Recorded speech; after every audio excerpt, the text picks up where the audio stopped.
Oh, and I do apologize for the very loud waterfall, but let's talk to Curious George here. Embracing the Beast, level 35. Welcome back, my friend. I can see that you've not neglected your training. For my part, I fear that deciphering the ancient chronicles of my people is proving to be much more demanding task than I had imagined. Mind you, it hasn't helped that I've been somewhat preoccupied of late. A comrade of mine from the days in the company of heroes asked me to do a favor, and it's taken me back and forth across the realm like some bloody fairy. I'm on a hunt for some mysterious feral beast that's been terrorizing small folk. People don't know where this monstrosity came from, but witnesses say its thirst for blood is unlike anything they've ever seen. Unfortunately, the time I've spent in pursuit of the beast is time I have not spent studying the chronicles, and I am sorry to say I've made little progress. However, while on the road, I was able to decipher one passage that may be of interest to both of us. From what I can gather, the chronicles tell of an ancient set of armor forged by my ancestors in the flames of the seven hells and inscribed with the same arcane incantations that adorn the soul of the warrior. It would seem this mighty armor has passed down from hero to apprentice for centuries until one man, driven by rage and vainglory, casts all 5 pieces from Abaltha's highest peak. Since that day, the armor has remained lost, and with it the power that it harbors. As far as I can make out, the next passage in the Chronicles concern the whereabouts of these missing artifacts, though I have only been able to make sense of the odd word thus far.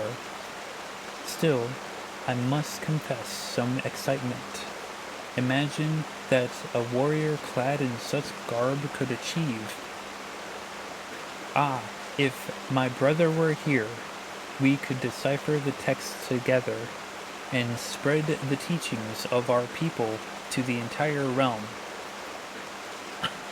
Alas, he is not. His whereabouts are as hidden to me as those of the ancient armor.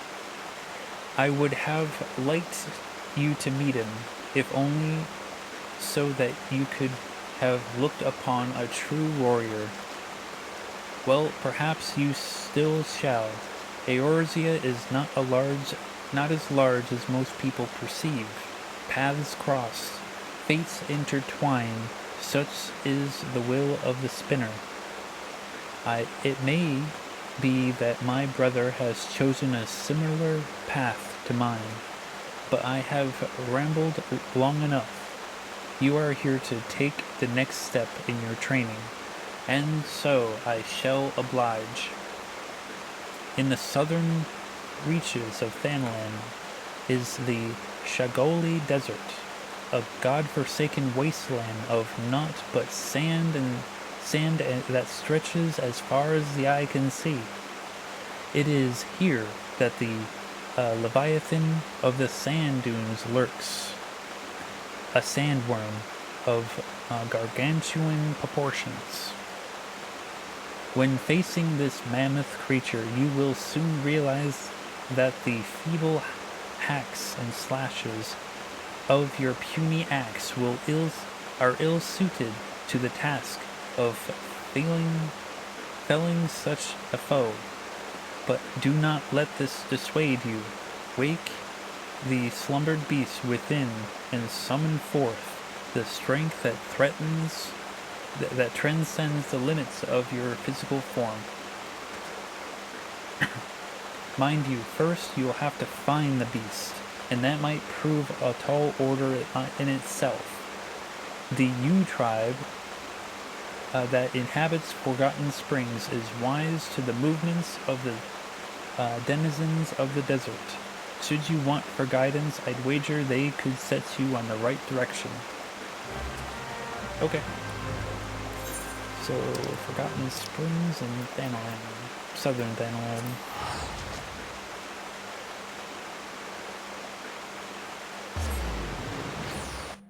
Get away from that waterfall.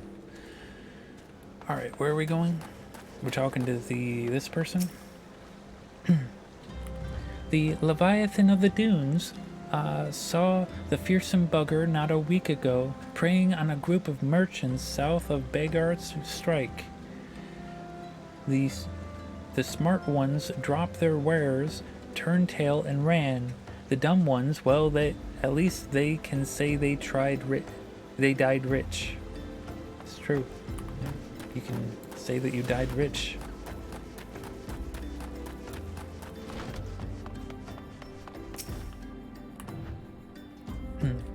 Sandworms are particularly sensitive to vibrations in the earth, such as those made by running.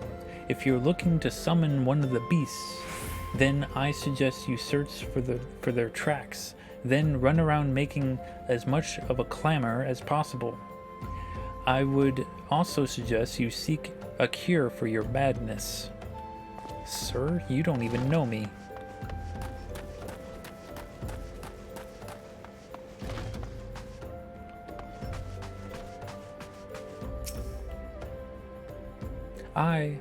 I've seen the beast.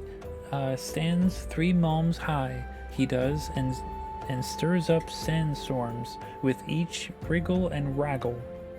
Showed up in my hunting field some years ago, and has been swallowing up my would-be prey in that gaping maw of his ever since. Okay.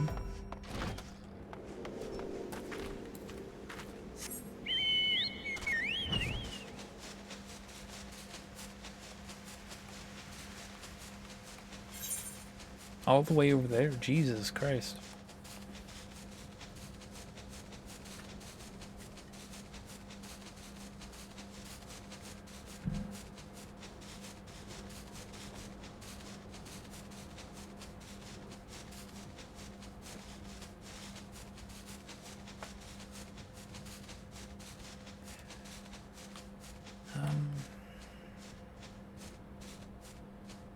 Where is he?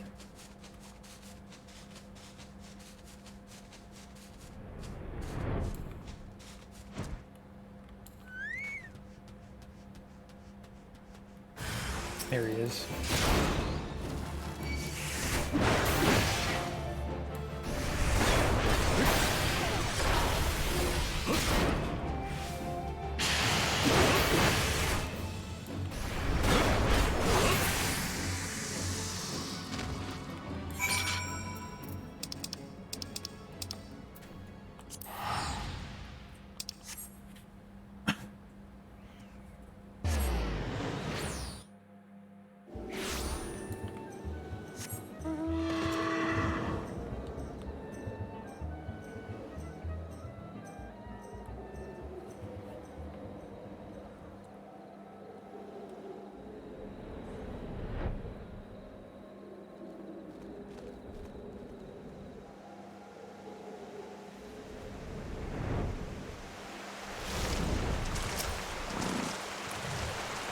Ah, Bat, your crystal grows ever stronger. In felling the raging sandworm, the beast within you slowly but surely rouses to wakefulness. When next you do battle, methinks you will find yourself capable of movements heretofore familiar to you. When you have mastered your new talents, return to me. In the meanwhile, I shall continue my study of the ancient texts.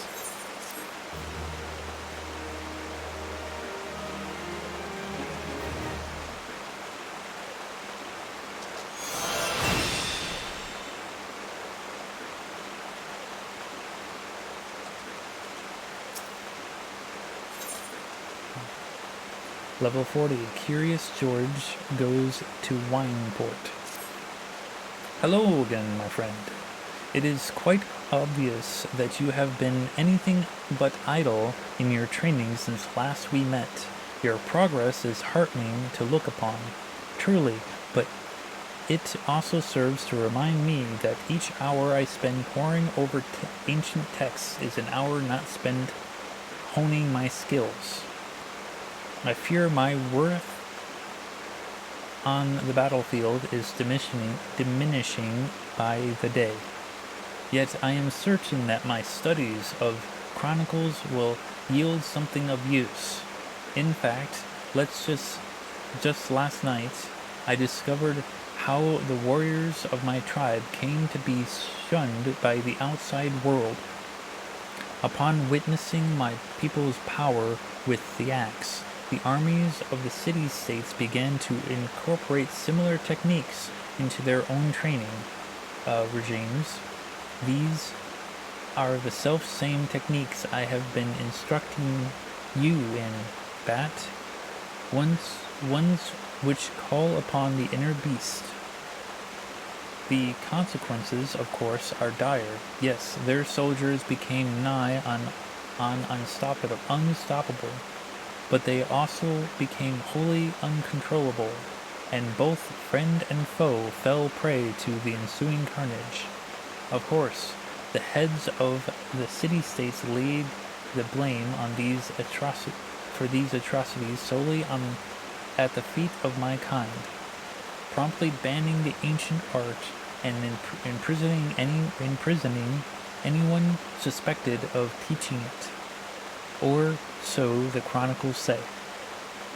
What I find hard to grasp, though, is that never once during my training did my brother hint at this dark history. Nor have I myself ever been one of my tribe succumb to the rage that the chronicles describe. Could it be that the tales were falsehoods? Stories concocted by some long-forgotten enemy who would poison our heritage and befoul our tribe's name? Who in their right mind would seek to sully something so pure? And why would my ancestors simply bow their heads and suffer such ignominy?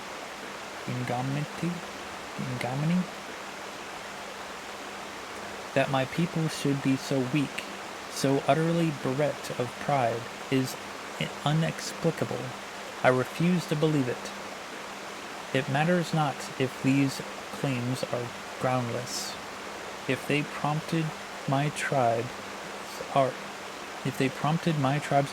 to fade into obscurity, then the damage has already been done. Well, I, for one, will not turn a blind eye to the injustice. If none of my people will give the lie, if none of the people will give the lie to the stories that have so tarnished our reputation, it shall have to be me. But once again I lose myself in history and forget the present. If you recall, I spoke to you of my former comrade from the company of heroes, and the great woolly beast we have been pursuing. The beast remains on the loose, and to toss up ponds of salt to the wound, fell creatures that appear to be its minions have been wreaking havoc on the innocent residents of Wineport. Were you and I to succeed in quelling the threat, surely the people would see that warriors are no fearsome beasts, but valuable allies. Together, Bat, we will win back our proud name. Now, let us away to Wineport to meet with the captain of the militia.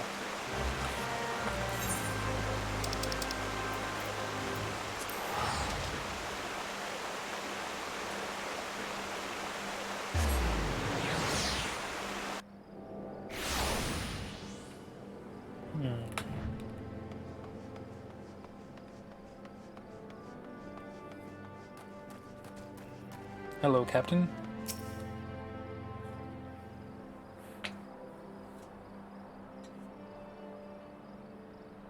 My friends, Wineport is much obliged for your aid. The fiends come relentlessly, and what few able-bodied men we have find themselves hopelessly overmatched. Indeed, the western gates have been so besieged that they are currently left without any manned defense. Leave the defense to us, my good man. I will secure the western gate. Bat, you defend the town from the east. Together we will form a bulwark that not a single fiend can penetrate. Once the enemy has been driven back, we return here to back up the captain.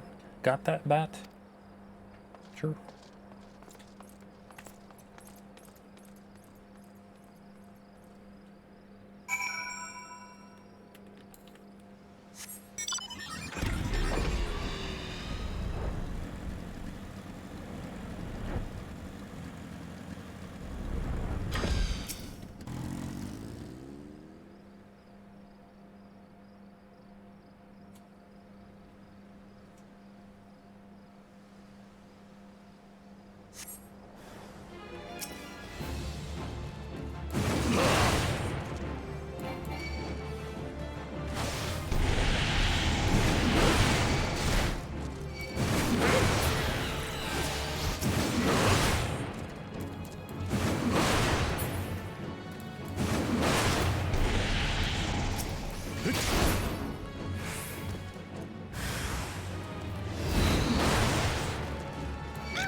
Butts?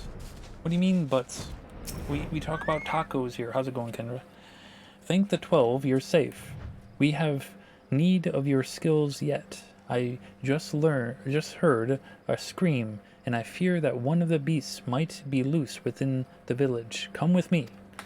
Okay. If you insist.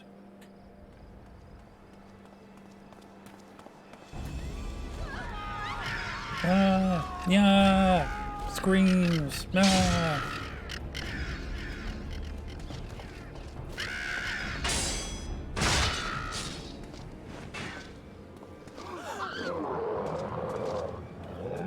George, what are you doing?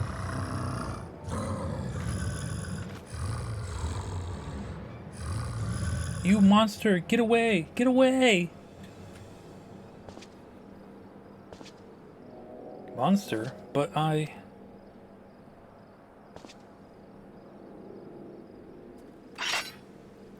Come no closer, Bat. I beg you.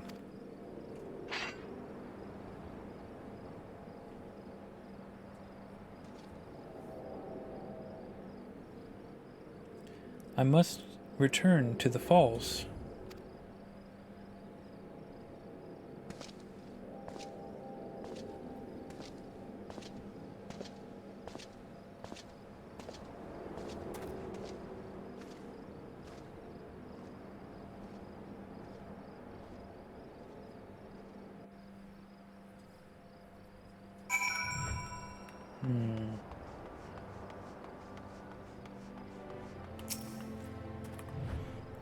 Whatever has gotten into Curious George?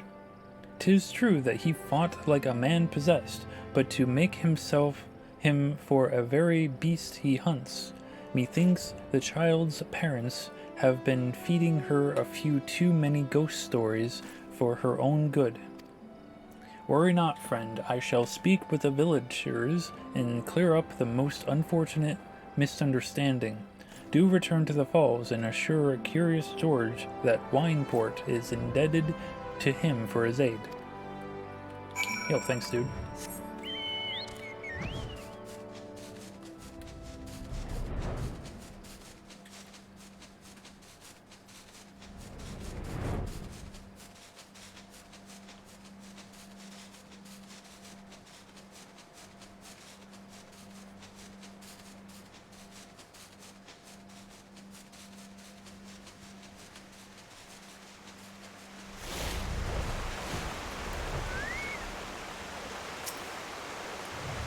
Bat, please forgive me for leaving so abruptly earlier. It was a hasty reaction to a situation for which I was completely unprepared. While both you and I know that I was in complete control of my inner beast, I now realize that, to the layman's eyes, it must have seemed that, well, the opposite was true. Mayhap it was this very misapprehension that lent weight to the lies which led to my beast's disgrace, my tribe's disgrace. And if that is the case, then perhaps I should return once more to the Chronicles and endeavor to reassess their message in light of this discovery. Speaking of light, your soul crystal, Bat, it sparkles. Does the soul of the warrior have aught to reveal to you? Any whispers of import? Huh. If only they hadn't forsaken me, as they did my brother. Yes. Well, I suppose that is that. I must continue my studies and you your training. I hope to have something new for both of us very soon. Until then, my friend. Give them a hug, yes. Curious George does need a hug. He had a really rough day.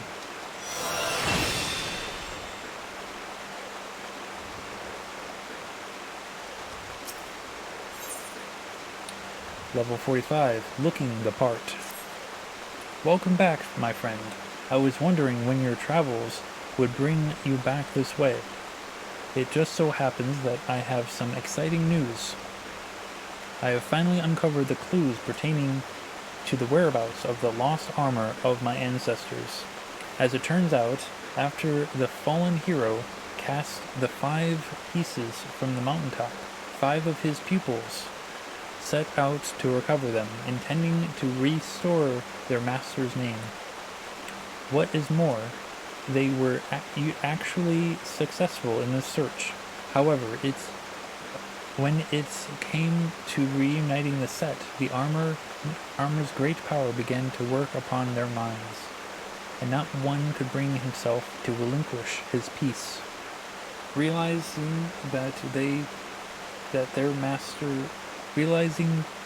that their master's fatal pride was born of the artifacts' combined influence, the pupils were resolved to keep the pieces separate and to share between 5 of the power that might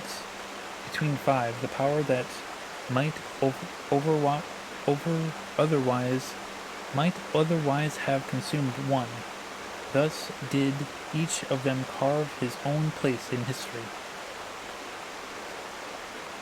The chronicles go on to say that years later, prior to death, each of the pupils returned to the scene of his own greatest victory and buried the artifact in his possession in the final attempt to prevent any one warrior from holding the set, and it is there that the pieces still rest. You may be interested to know that the armor I wear is itself a replica of the set crafted by my ancestors, identical in all respects, save for the lack of the arcane enchantments that adorned the original. I know what you might be thinking. If we were to bring the 5 pieces together once more, what would prevent us from being corrupted in the same fashion? Well, I've thought of that. What we need only to do is trace the runes we find on the armor into every piece of warrior gear. That way, there would be no need to worry about a single proud fool becoming drunk on his all-surpassing power, as every warrior in the realm would be possessed of the same might. It is quite brilliant, if I do say so myself. So, how about we split up and begin the search straight away? 3 of the locations seem quite self-evident. I would entrust the search there to you while I track down the other 2 with tome in hand. One piece is said to be buried under the great rocks of Boulder Downs in Corathus, while the other slumbers peacefully at Camp Tranquil in the South Shroud, and the last of the 3 rests untouched at Parata's Peace in western Xanalan. Unearth those 3 relics and bring them to me. With any measure of fortune, I'll have tracked down the remaining 2 by the time you return. So, you bought the Emperor's New Seal, but it turns out you already had one in your dresser. Oh no!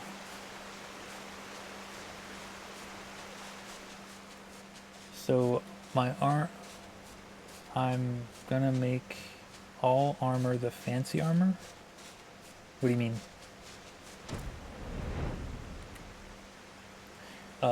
The armor that I'm searching for now is George's ancestors' armor.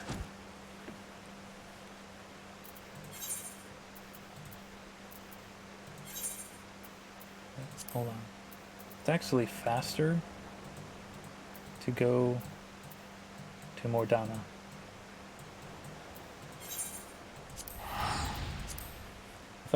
You thought he said something about adding the runes to the armor, so it is all the same. I think he wants to add runes to the armor so that they're not corrupted anymore, because they apparently have a problem with corrupting individual people with the power of the warrior. Yo, Zippers, how's it going? And then the runes, I think he said the runes will help basically calm down the quote-unquote beast that lives inside you. It's very confusing. I'm having a hard time tracking what's going on with that story, with this story. I'm gonna get out my chocobo. That's right.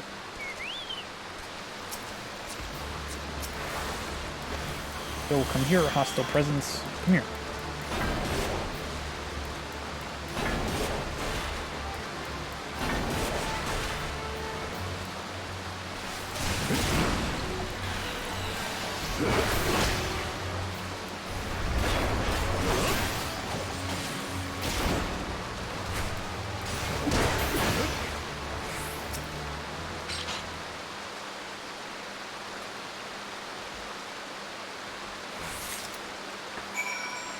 Camp Tranquil in the Black Shroud.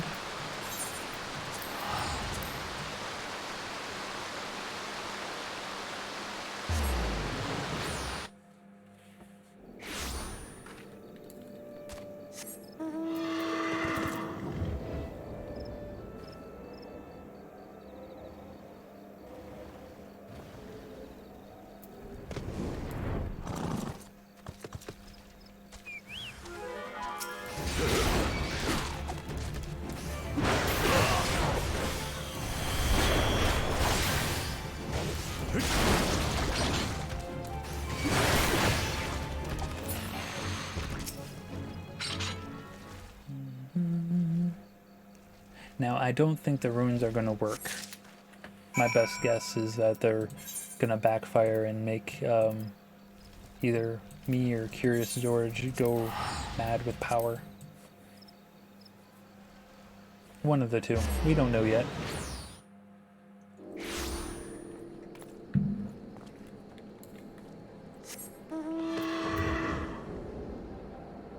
Gonna fly.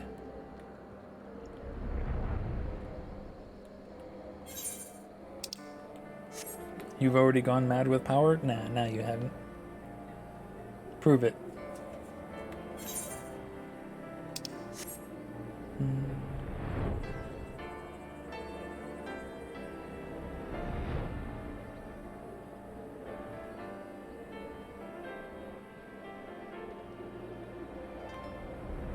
You banned the streamer? Oh no!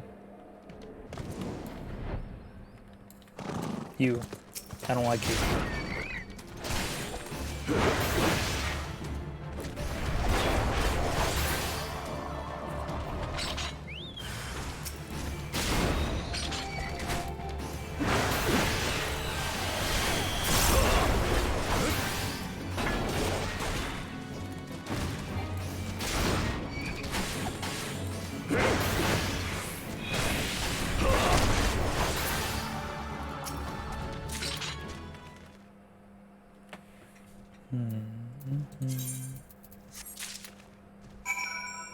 So we got feet, and we got legs, we got gloves, and we got feet. Okay. Got shoes. Okay. Speak with Curious George again.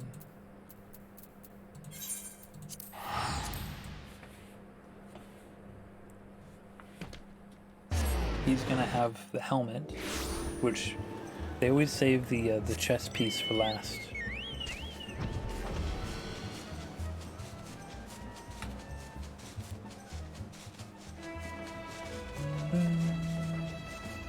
Dun, dun, dun, dun.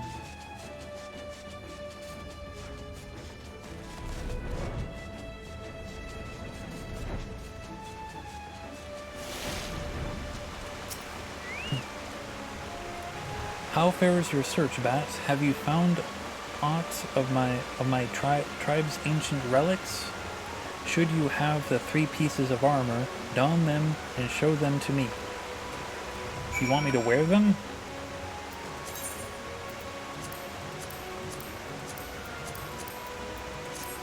There. Don't I look pretty? Ah, Bat, that you found the gear is most gratifying, but that would what I truly fancy would be to see you in it. Wait, stand still for a moment. The armor so becomes you that I could not tell you had it on at first glance, but now I can have no doubt. I sense the power of the runes inscribed on each piece resonating from your soul crystal. This is the long-lost armor of the warrior. I, too, have found one of the relics, but I have run into an unexpected rub. When I donned the piece, I felt nothing, as if the lost treasure were no different from the unadorned replicas already in my possession. Whether the power has been lost to it, or must needs be awakened by means yet unknown to me, this I cannot say. The ancient texts still hold many mysteries beyond my ability to decipher. But before I forget, I should mention to you that I did indeed track down another piece before I was waylaid by this current conundrum. You should find it sealed away at Red Mantis Falls.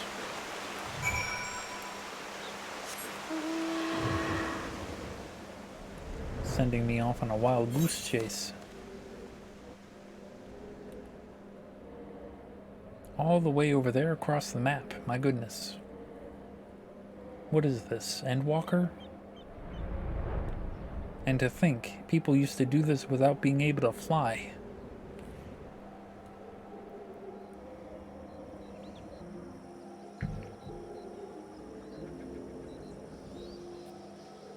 I know, right?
I see your search was a fruitful one. I am pleased to say I have also gleaned some insight into why the armor I found seemed devoid of power. As I alluded to, the ancient warrior's armor derives its power from a concordance between the incantations engraved on the steel itself and the inner beast of the wearer. But my own resonance with the plating was too weak as to allow a proper connection with it. And now I think I know why. My soul crystal. It once burned bright like yours, but since the events at Wineport, it has been reduced to a lifeless husk.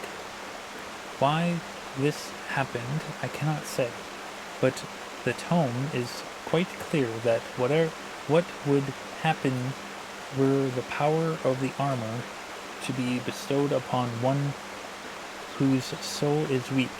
The inner beast would devour the mind of the weaver.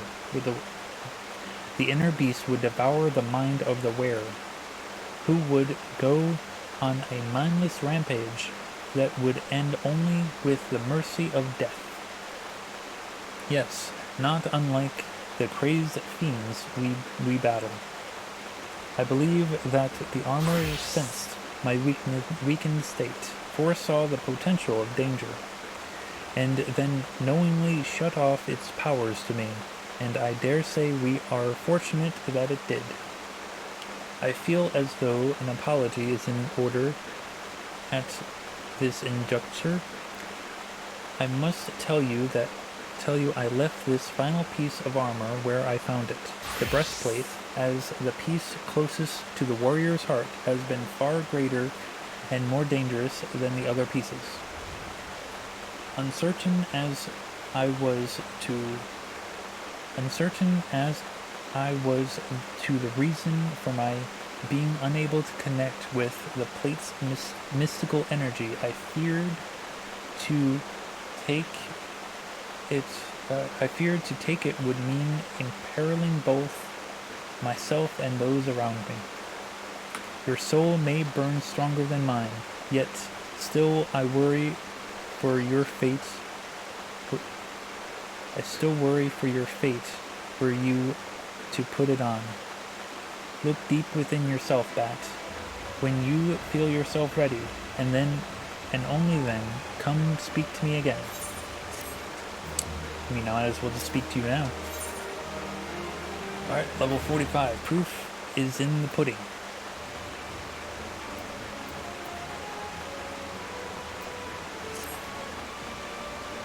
You would truly seek the ultimate relic of my people?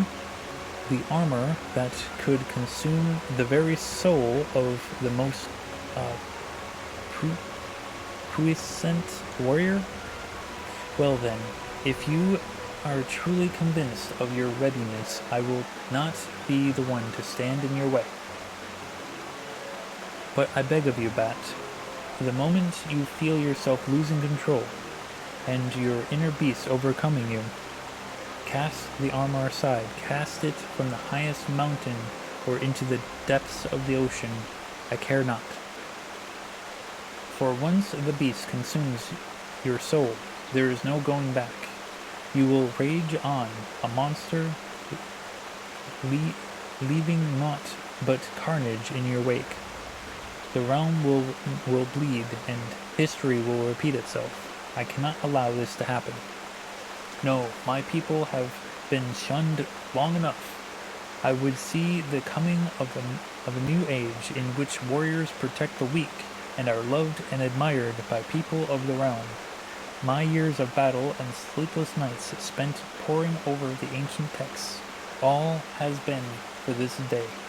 Brother, I know not where fate has lied you, and yet I feel certain that, in spirit, you stand with me today. Together we will restore the honor of our people. You must forgive my sentiment, Bat. As I said, this has been a long time coming. The breastplate you seek is in the highlands of Corythus, at the spring they call the Weeping Saint. I will stay behind. The events at Wineport still weigh heavy in my heart. The Weeping Saint? Where the heck is that? Oh, I see.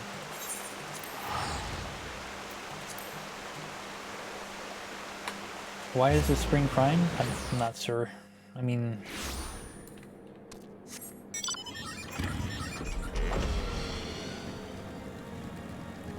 things cry for no reason.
Hand over the breastplate, Bat. After much wrestling with the thought, I simply cannot entrust such a relic to an outsider who may be overwhelmed by its power. I return now to Hidden Falls. If you would have words with me, then come. I will not run away.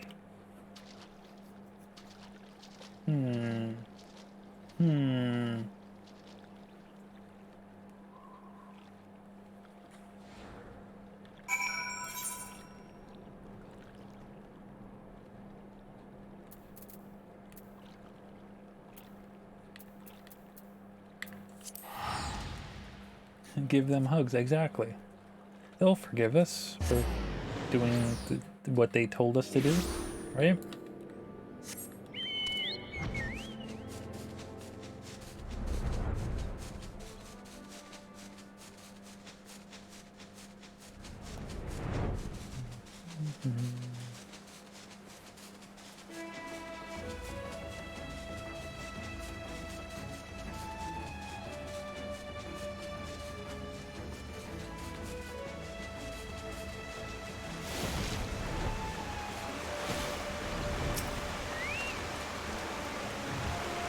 Bat, I am sorry, but I did not mean for things to happen like this.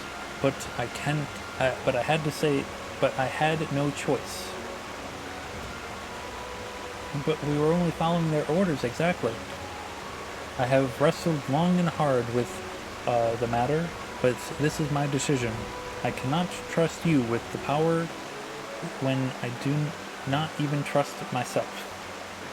Aye, that's right. I won't attempt to don the plate again either, nor will anyone.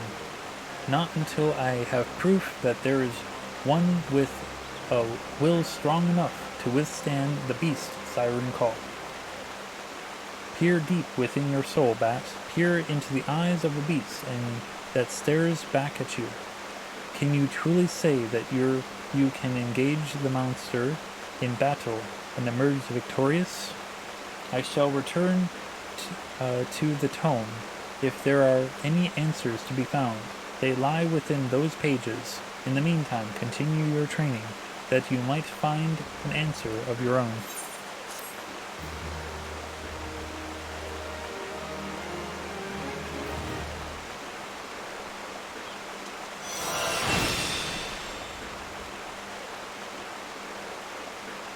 Steel Cyclone. What does that do? Delivers an attack with a potency of 170 to all nearby enemies? Okay. Level 50.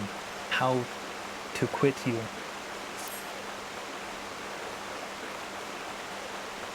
Bat, there is much we must discuss, but now is not the time.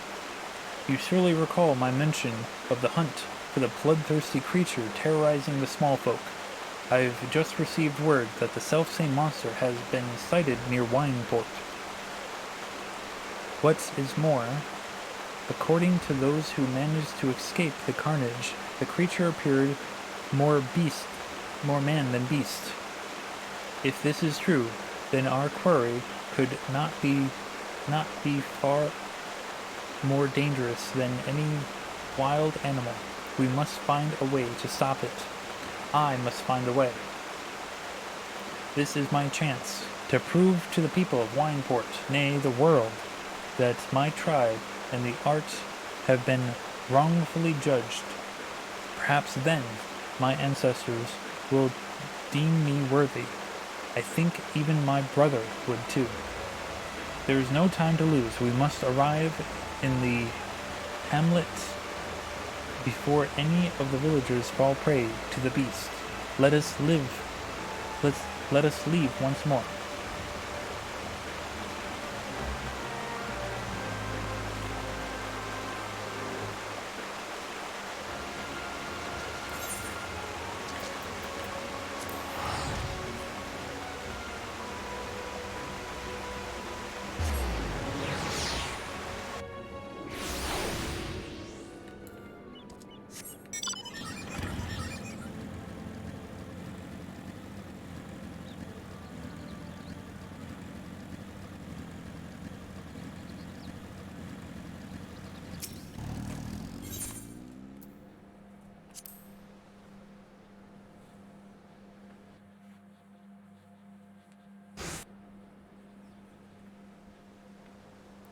Thank the gods for your presence. Wineport is in your debt once more.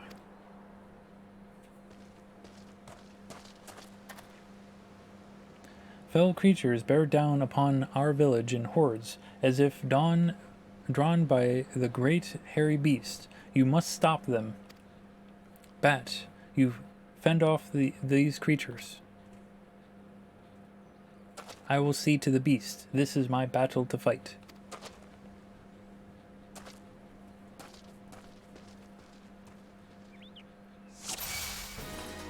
I mean, okay.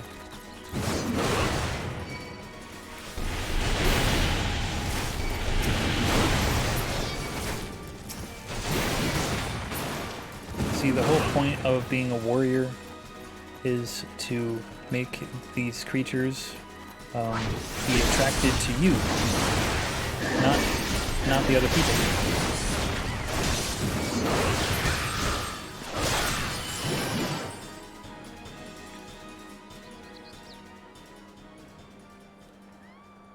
Ah! You hear that?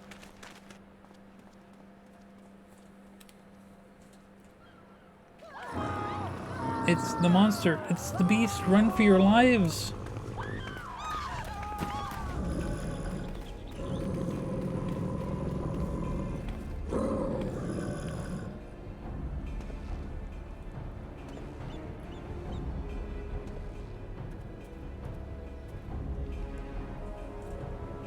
Stop. These people are not your enemy. The enemy lies within.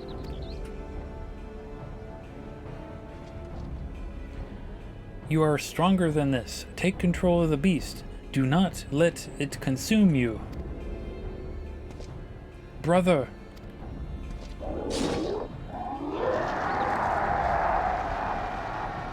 Look what you're doing. You are destroying all that I worked to restore. The fate of our people rests in your hands, brother. Your weakness would cost us everything.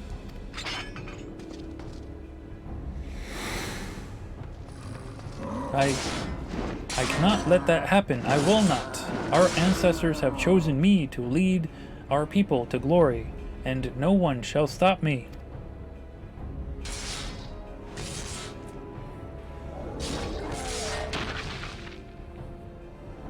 No one. No one. No one.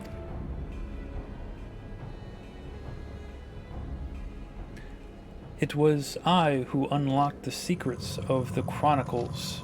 I who trained you in their ways.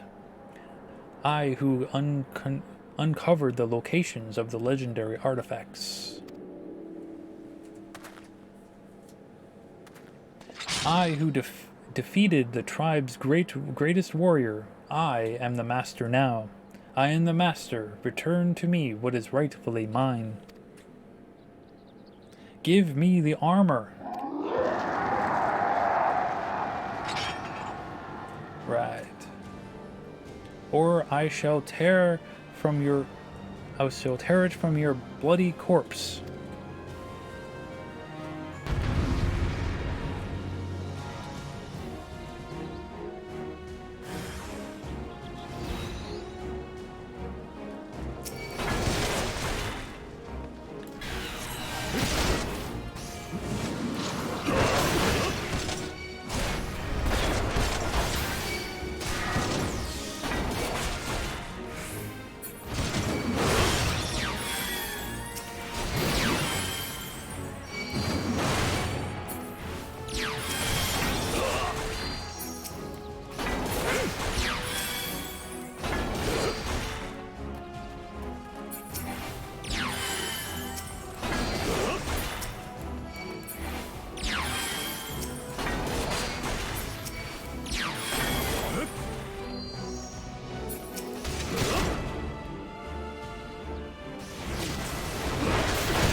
I have failed.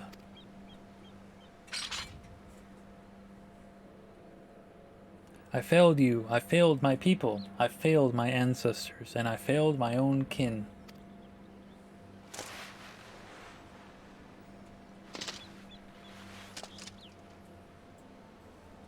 I found out long ago what had become of my brother, but I did everything I could to deny it. I thought that if only I could prove myself stronger than he, the people would see his madness as the product of a weak mind, that they would believe the problem lay in him, not our tribe. Yet, all the while, my own soul was growing weaker and weaker. The inner beast had taken hold, and it would not let go. It drove me. It's as it drove my ancestors, the keeper of the armor, and my brother. Our tribe had lost sight of who we were. In seeking ever more strength, we allowed ourselves to fall victim to that which we had long scorned in others as weakness. Instead of learning to harden our skills with resolve, we steeled them with anger, and therein lie our folly.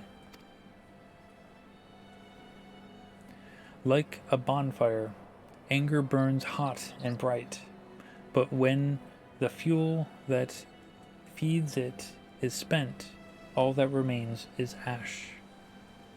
By accepting anger as our guide, we left our will at the mercy of the inner beast. But not you. Your will is more akin to the lava which courses through the mountains of my homeland. It burns as strong, nay, stronger than any bonfire, and when it cools, it becomes hard and firm, unbreakable. This quality allowed you to keep your inner beast at bay.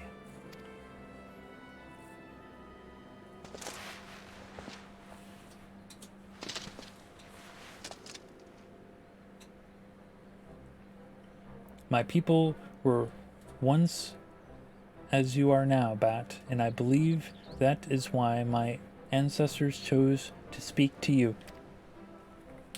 They sensed true strength within you, such strength as could rightly represent our people and our art. Had I but realized that myself, none of this need have happened. Well, what's done is done. If I am to have any hope of restoring my people's name, I must start over from the beginning. And this time, I mustn't try to do it alone.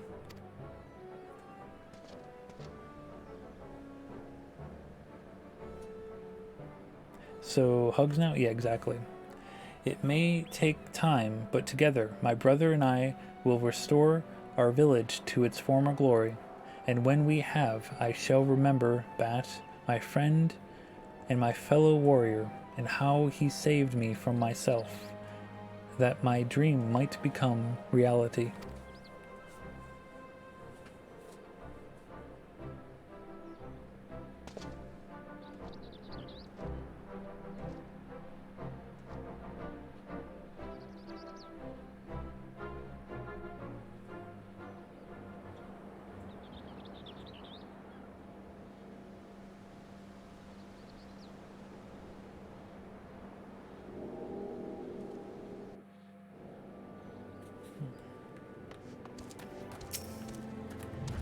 Wineport is in your debt once more, Bat. And what is more, we have seen the truth with our own eyes. Pray tell Curious George as much, and that we will be relying on him for his protection. He is a true warrior, and our humble hamlet would be lost without his strength.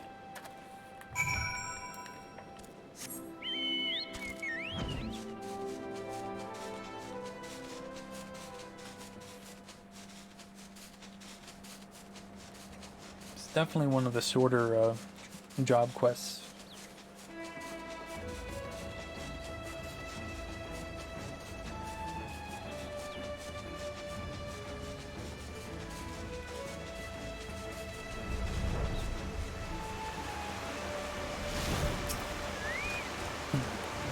Welcome back, Bat. Despite all that has transpired, the captain at Wineport would entrust his village's defenses to me. I know not what to say. It has been a long road, but thanks to you, I have rediscovered what I lost so many years ago. I will see to my brother's wounds, and once he is well, we will embark on the path of the warrior again, engraving the lessons we have learned in our souls, never to be forgotten. Curiously, the moment I did avow this to myself, my soul crystal began to shimmer anew. I see yours too, grows stronger than ever. It would seem my ancestors have once more bestowed their knowledge upon you. This power, why, this is all the power I have only... This is a power that I have only read about in the tomes, nay, the power entirely beyond my comprehension. To think that I once doubted your resolve. No, you have truly conquered your inner beast and become a truer warrior than I could ever hoped to be. Now that you stand before me, the equal of my tribe's greatest heroes, ever steel your resolve, Bat, and go forth into the realm and protect those who need your strength. With you representing us, the redemption of my people, the new era I seek is truly close at hand. Huzzah!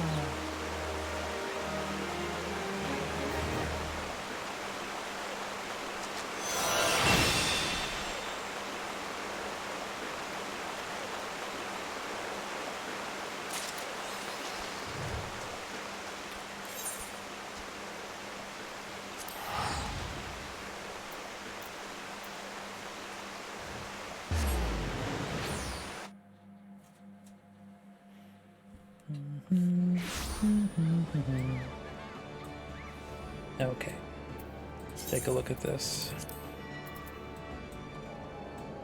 Not too shabby. Not too shabby. Use that.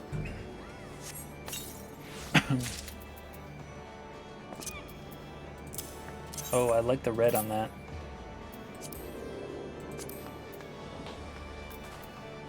Where did that armor go? There it is. This artifact armor can put there.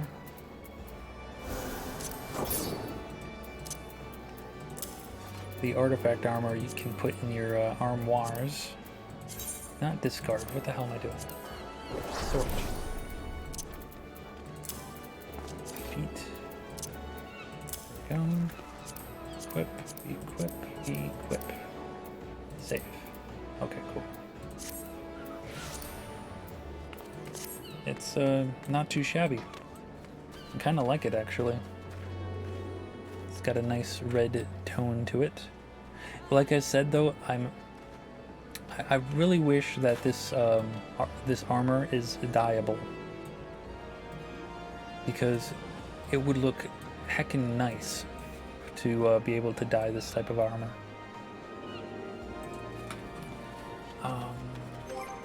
What kind of axe do I have? A level 44 axe? Gotcha. Okay.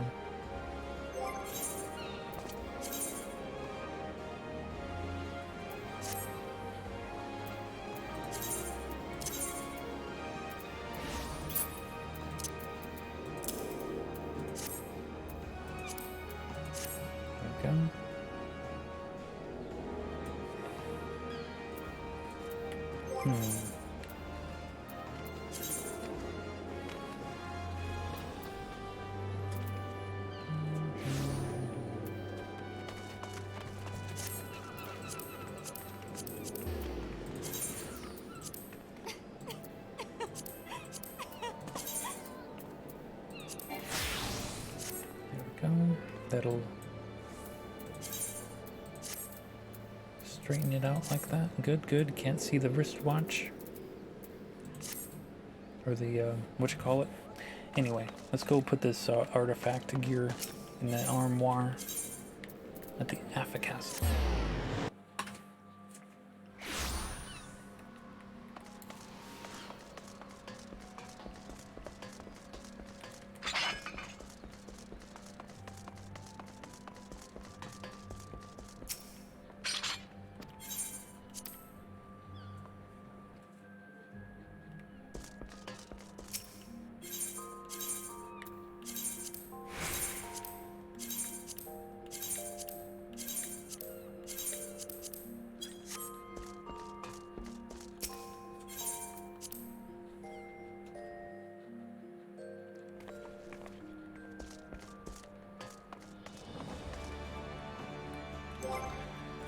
Now, what should we do now? We did Paladin, we did Warrior, we have yet to do Monk, we did Dragoon, we did Ninja, we did White Mage, we still have to do Scholar, Bard, we did Black Mage, and we need to do Summoner. So many to choose from.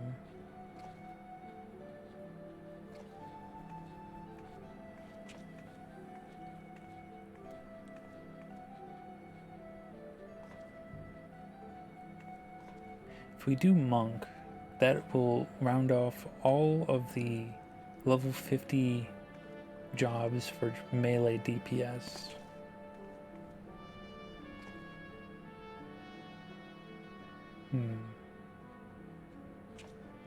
Not sure, but I do know I'm gonna need a break. I know it's only been an hour's worth of stream, but I did technically help Kendra with her stream beforehand, but so I'm gonna go use the restroom and whatnot, so I will be right back.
I'm going up there and I'm gonna slap you with my face.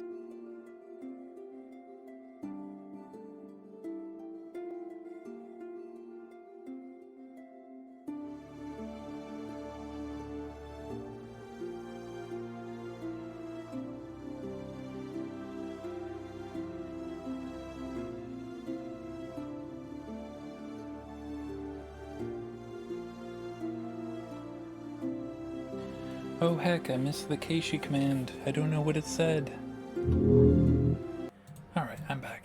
And I did grab some water just in case someone does the hydrate command.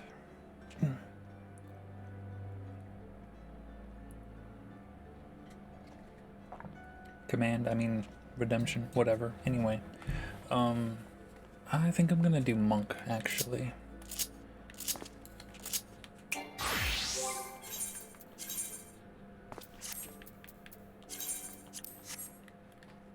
And that's in Ulda. Yep.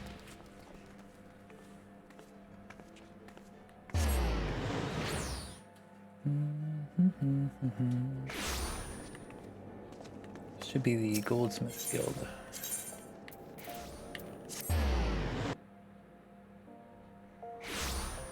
Yep.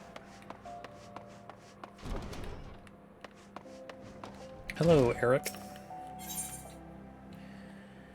Level 35. Insulted Intelligence. Ah, just the pupil I was hoping to see. I was a hair's breadth from setting out on my own. To look at you, yes. I dare say you appear to have been growing in brawn at the expense of brain. Right, well, let us measure some aether, shall we?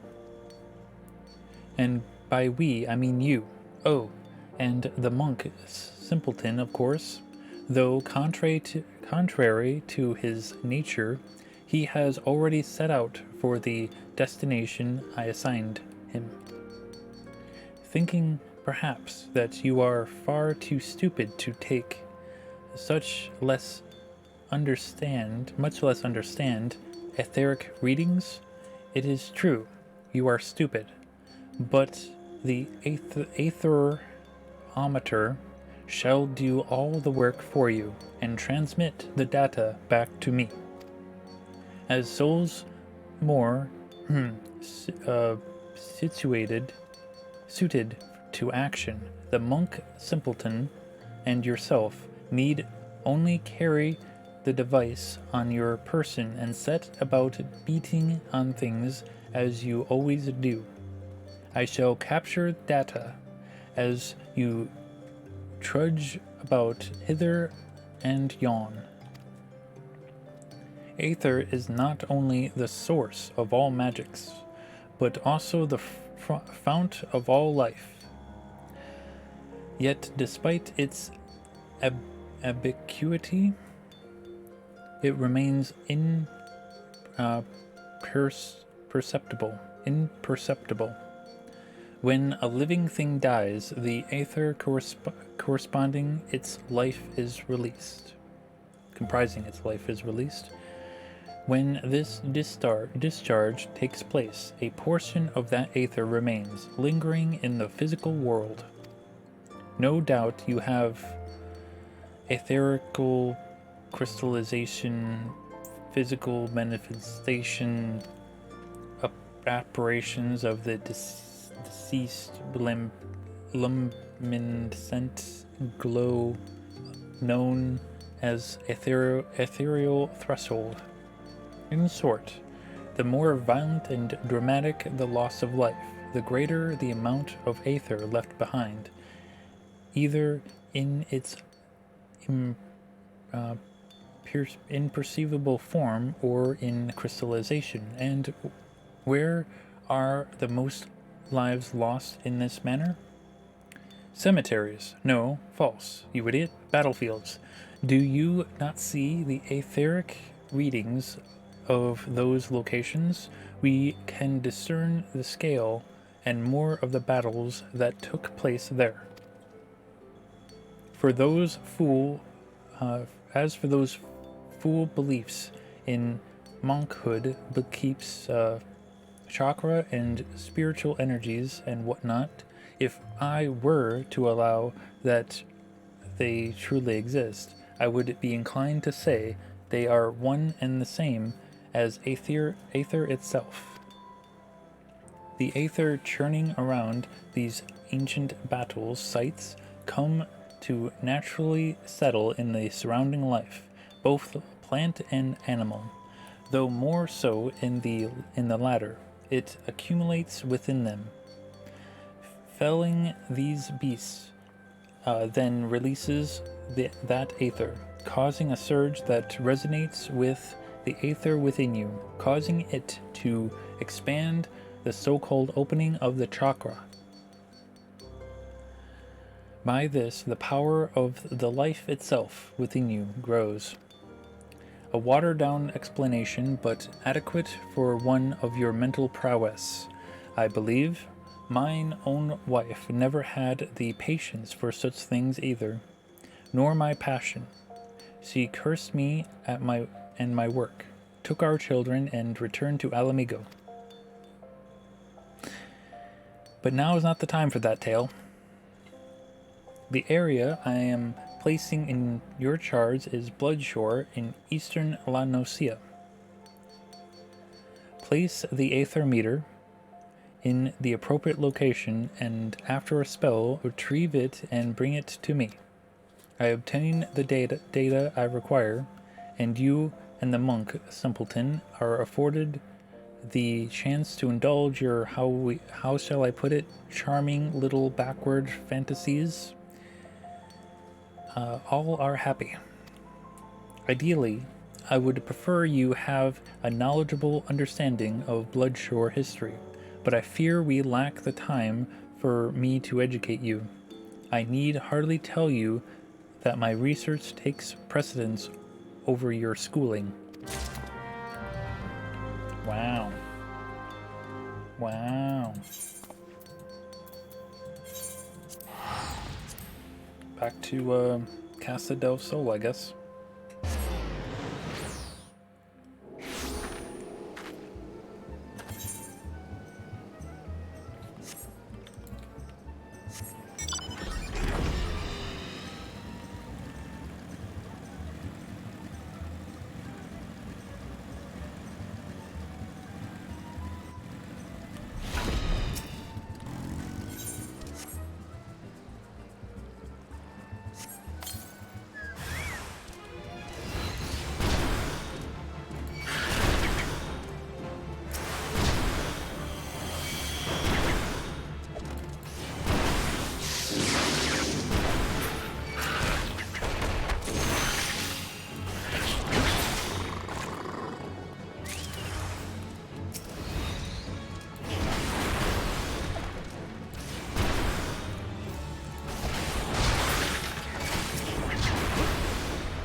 Have you brought the aether meter?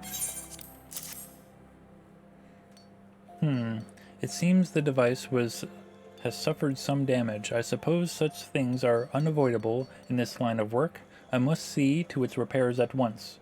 That is, after all, why I put up here at the Goldsmiths Guild. My aetherometer is no ordinary device. I came up with the elaborate design myself, and had the finest engineers in Garland Ironworks draft the schematics, and then commissioned the most talented goldsmiths to fabricate it.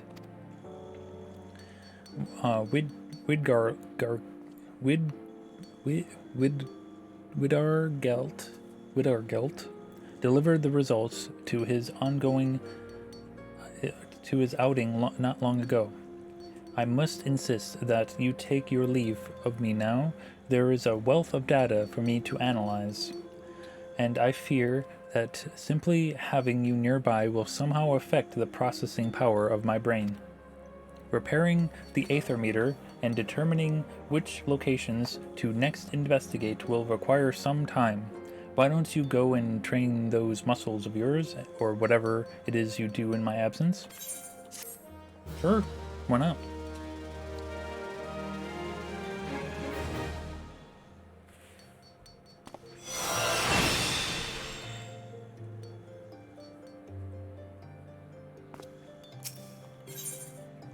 Level 40, a slave to the aether. Oh, dear Bat, so good of you to trouble yourself to come. Normally I might be cross, but my spirits are far too high just now, and it is you I have to thank. I speak of the data you procured.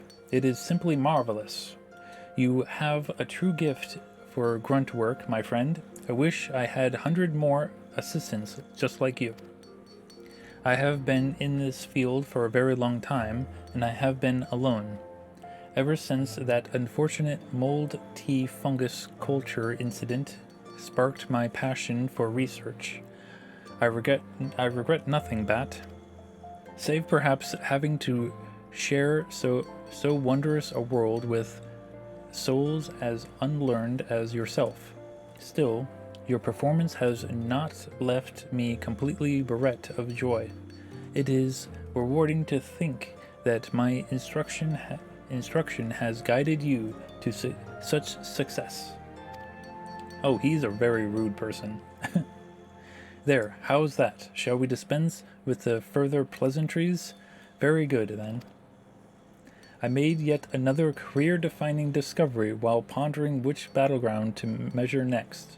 Eorzea is home to numerous locations where the ether is in an intensely chaotic state, yet which never played host to any war.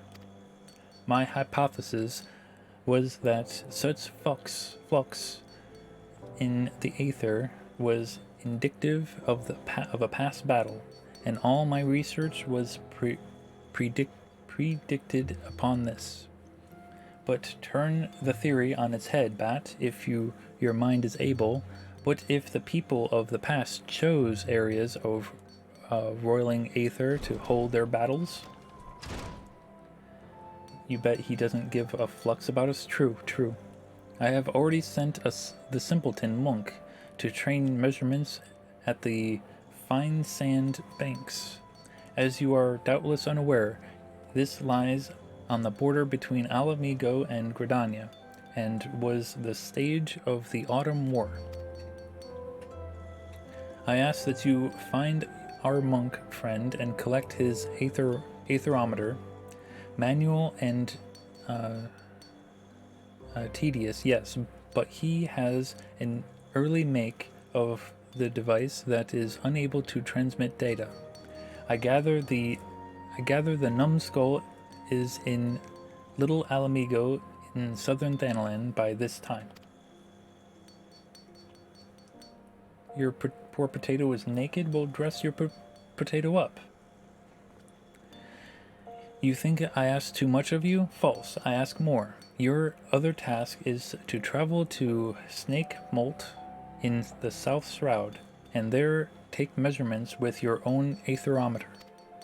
I will continue with my research here in your absence. Mind you, if you care to know aught at all of the Autumn War and the fine sand banks upon which it was fought, I will gladly enlighten you. You need only ask. Going to Little Alamigo.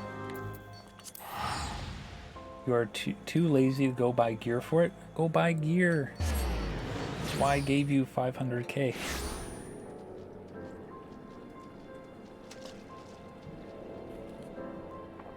Do you need 500 more K?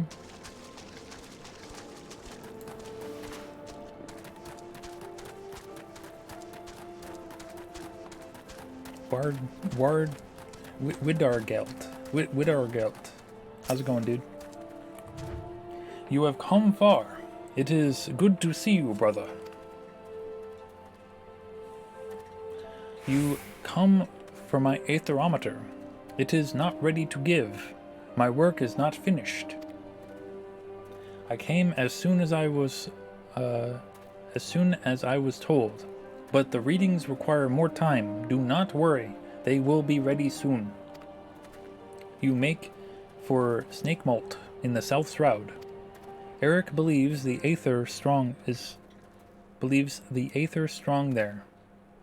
Isn't it Eric believes the aether is strong there? I don't know. Yet that land hosted no great battles.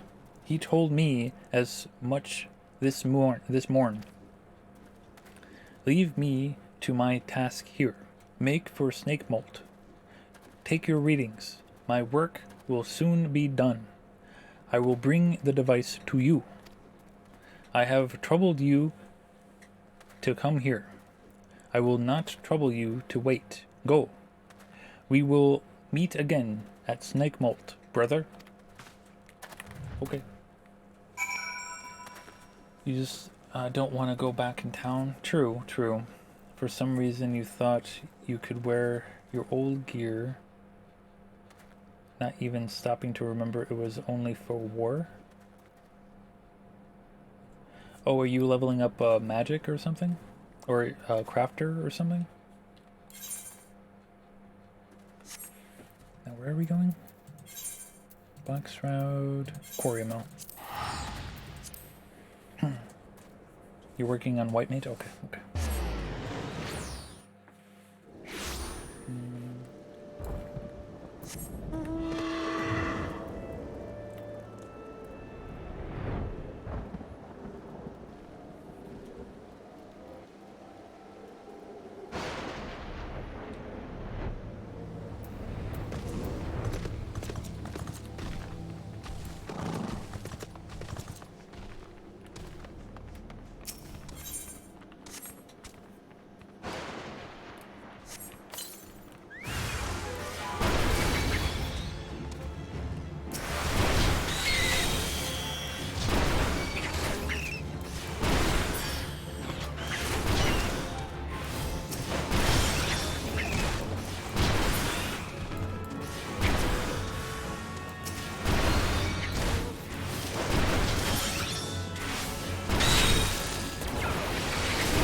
Of course it's a cutscene. Of course.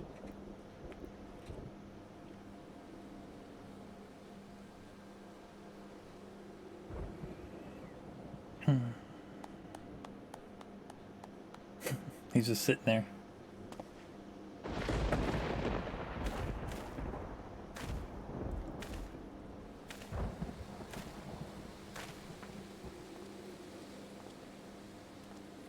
Well done, brother. I feel your chakra. It has grown. I hoped to arrive before you, but I see I am late. This land's power has gone to you. There is nothing left for me here. It is as I told you. We monks travel where aether flows strong. There we train. The power of the land enters us. Thus our chakra expand. This bonding causes great unrest. The land's energy becomes unstable. It will enter no other until it calms. I feel nothing here, as you would feel nothing at fine sand banks. That land bonded to my chakra, and its aether is now at unrest. The teacher's work means nothing. I took no readings. I meant to hasten here, but I was delayed. There was a gathering of the monkhood. I was summoned to Little Alamigo. The teacher's chidings? Worry not. I will use my device here. Any result will suffice. The man has already reached his conclusion.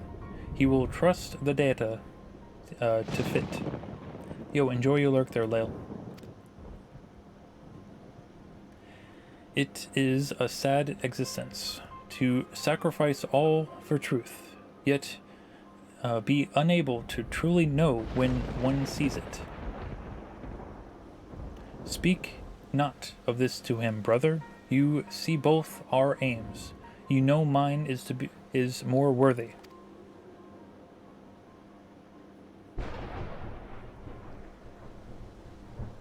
I tell this to you, you and you alone. I am of the Alamegan resistance. I fight for the freedom from Garlemald. Gasp. I escaped the occupation. I have come here to fight, to gather allies and weapons. But these lands sadden me. The people have forgotten. Alamigo is a distant memory. The resistance here is small. They aid where they can, but it is not enough. This war demands great power. That power lies in the chakra.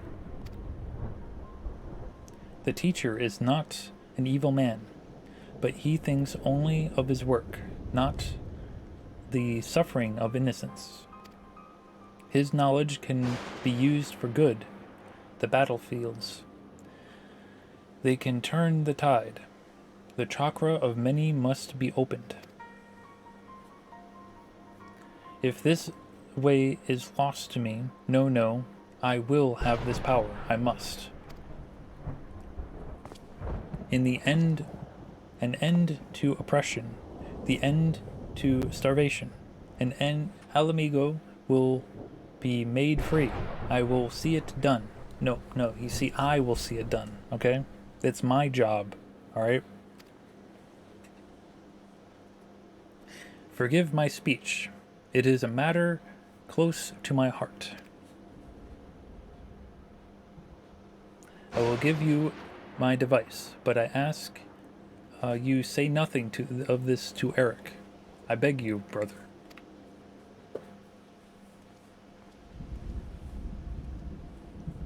But we all can see pretty much why Lys is a monk in Stormblood.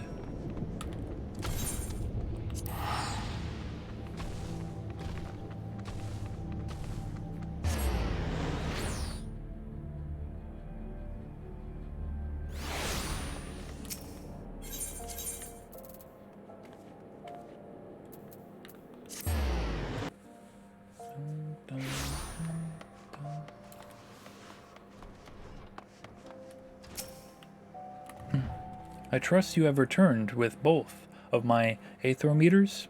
Please tell me you fumbling dolts haven't managed to damage either of them this time.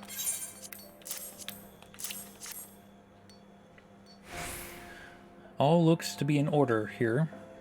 These readings from your device, they look promising, very promising indeed. I dare say this data may yield revolutionary results. Your chakra opened a bit more, did it? Yes, well, Aether is a most mysterious and wonderful thing. I am glad this meaningful research could serve your nonsensical ends as well. Now, leave me to my work. Surely you can find some simple way to pass the time. Fighting, say? Or, I don't know, scratching? What is scratching? I don't understand.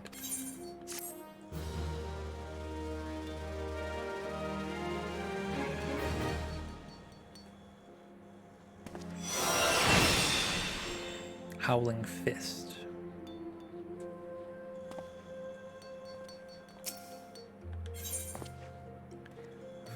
Level 45. The Pursuit of Power.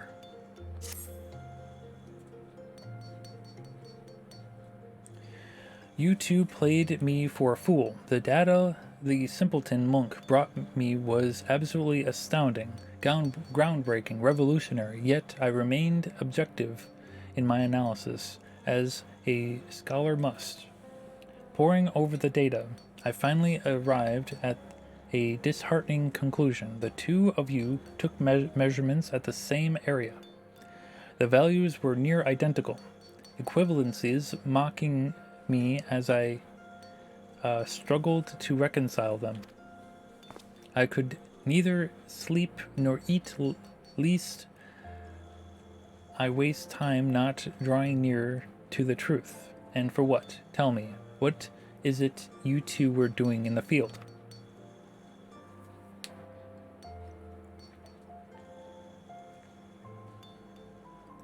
Bah! To this bloody chakra nonsense again. How many times must I tell you? It is not but perceivable and it's but ether, whatever. Call it what it is. And to think I had a mind to put your names under mine when my hypothesis was published. This life force, this spiritual energy, this God-forsaken eternal soul existence, I care not what primitive, non-molecular something those backward monks wish to assign it. It is aether, plain and simple. They claim they are able to manipulate and amplify it through discipline and the opening of the so-called chakra. False. This is nothing more than ethereal regulation of organisms, a basic and natural concept. In an attempt to explain that which science does not yet fully understand, the monks have erected an institution of control. Their preachings were unassailable by design, for none can disprove the existence of the unknowable. They promise power in return for abjection and servitude. Control and power, indeed, only that of man. It is the very essence of a religion, and should be treated with contempt, as all religion should. Aether resides in all living things, as do natural mechanisms with the capacity to regulate it. This is simply life, not some mythical, supernatural endowment. I concede, of course, that the heightened mental faculties of man allow for the potential to gain consciousness control over those mechanisms. Indeed, it would appear that you and the simpleton monk have already achieved that end. The indiscretion and impertinence of youth. I suppose it can be forgiven once. In my own youth, I was not the model of perfection you see before you. I too have what I might call mistakes. Not myself, but some. In our talks together, the simpleton monk often spoke of the seventh chakra. Its awakening is thought to be the highest achievement among monkhood. I make it a habit to know the tenets of my intellectual enemies. It was the flow of aether within the two of you which betrayed your falsehood, the whispering of your chakra, as I'm sure the monks would rush to call it. But serendipity most often visits the industrious. Just so, it is precisely these ethereal whispers that prove to be most intriguing. The waves of these sounds resonate perfectly with the aether of the battleground. I can see by your vapid expression that you are missing my point. Allow me to spell it out. It follows that if one were to visit a battlefield with a certain ethereal wave, amplitude, and frequency, it would resonate with one's own aether. This is the phenomenon responsible for the initial opening of your own chakra. I cannot believe I am being reduced to speaking in these terms. It stands to reason that for any ethereal wave, there must be a location that will resonate within it. Think of the implications, Bat. If the 7th chakra the monks speak of truly exists, then so too must an ultimate battleground to bond with it. The concentration of aether in such a place would be unlike any ever recorded. You heard Batmobile instead of battlefield? Oh, god damn it. I forgive your past treachery. Guide me as it did to this great discovery. That, and I need you to do more work for me. Here, take this new aether meter. Like the Lark's Call in East Shroud, make for Lark's Call in East Shroud, my research indicates it is a very promising tact indeed. Set up the aether meter as you have others in the past, then kill whatever you must to obtain a strong reading. Slaying beasts there will release the aether and the land they are steeped in, whatever. And it may then resonate with your own. I suppose in the primitive terms of the monkhood, that which would translate to the expansion of your chakra. Oh, and you'll not be crossing paths with the simpleton monk this time. I will be sending him to take readings at the East End. I have no indentations of allowing you to compare to impede my research again. Conspire to impede my research again. Okay. If you care to know more about the events that have transpired at Lark's Call, I suggest you pay visit to your local library. East End, on the other hand, is a fascinating subject of which I never tire speaking. Ask me about it any time if your curiosity ever gets the better of you.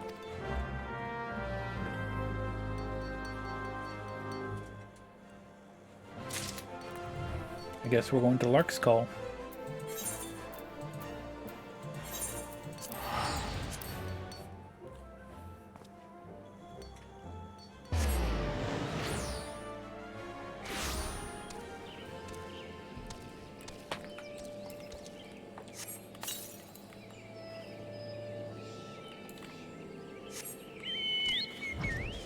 You spent the 2 minutes to run back to town.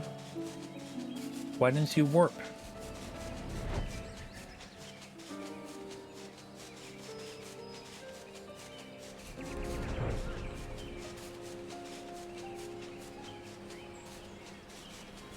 You are cheap.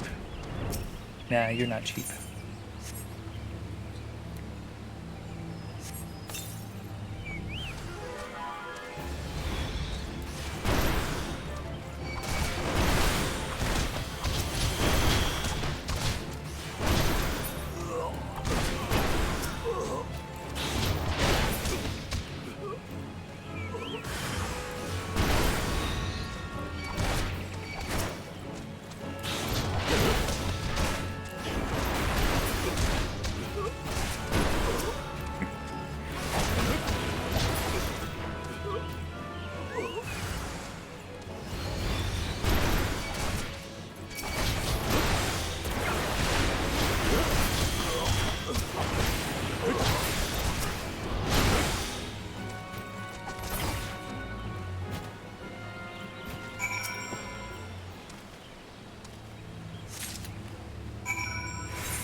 I very much look forward to the readings you both of both your and Ward Widdergelt's aether meters.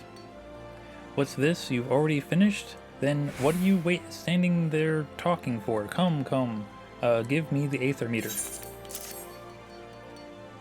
You are dressed potato again. Nice. Amazing. Simply amazing. Your soul crystal.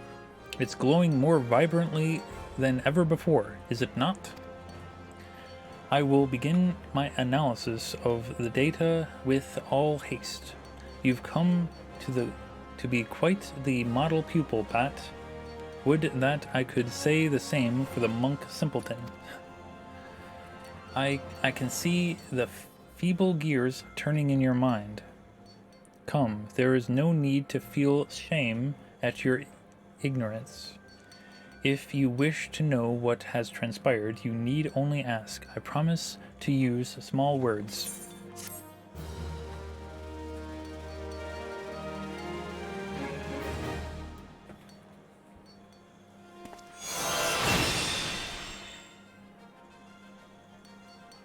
Yay, I can do the thing. I can, do that, and then I can do all the AoE attacks now. Yay!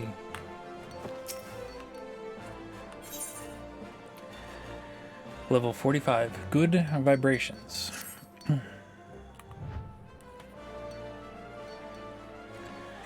The simpleton monk asked that I send you his way should I see you. He awaits for you at Little Alamigo in southern Thanalan.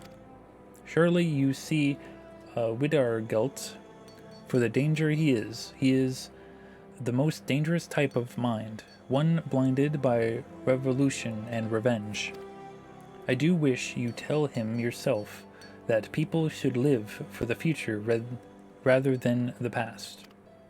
You thought I did not know he was of the Alamigan resistance? How saddening it is that on the rare occasions you do trouble yourself to think you are wrong.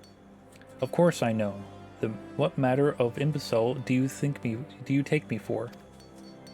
No doubt Widdergelt thinks me an idiot. False. These two eyes see far more than you know. I, too, am an Alamigan, and love my homeland every bit as much as he.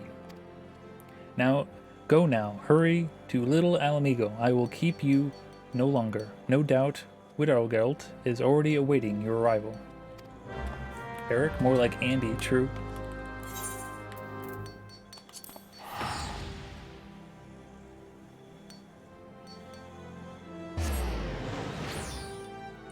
I mean, he already said that his wife and children have left him to go back to Alamigo, even though it's heckin' under the Garlean Empire's rule.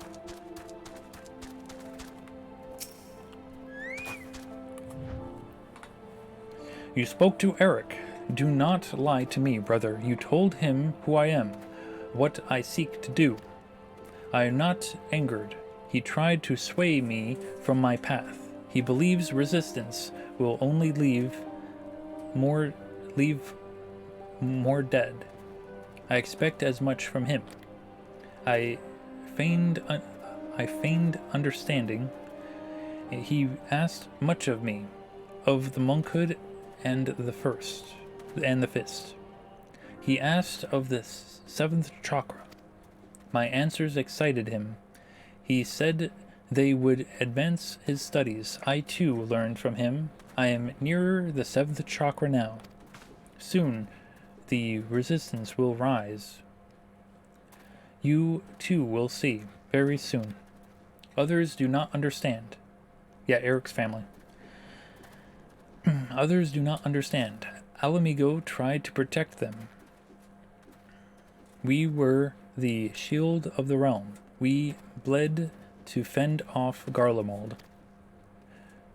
None here know our suffering. None here can imagine it. The lives we led after the fall. After the shield was shuddered, whatever. I have traveled far and wide. I have met many souls, but none are as you. You have a gift. Yours is a great strength. Unite it to ours, brother. Help us reclaim our home. Your efforts will be rewarded. Look upon my garments. This is the war garb of the monkhood. It attunes to the wearer's chakra, enables it to realize its fullest expression. The cloth is imbued with the power of Rhaegar. Only monks of his fist may don it, only those who overcome many trials. I will tell you how it can be yours. Fear not, I require you to speak no vows. I only ask that you fight with us. Give yourself to our cause. You long for adventure, I understand, but such longing can wait. This cannot. See Alamigo freed. Then enjoy your own freedoms. What say you, brother? Sure. You have the heart of a true monk. You are different from the others in this realm. Hear this. A set of our war garb was stolen. The fist has tracked the bandits. We know now where 3 of the relics are. Here in southern Thanalan, that of the Circle of the Tempered, and northern Thanalan, the abandoned Amantia Mithril Mine. Your soul crystal will react to the relics. Draw near them, and they will glow. By this power, you can find them. The fist's honor has been trampled upon. May the heretics you find pay for their sins.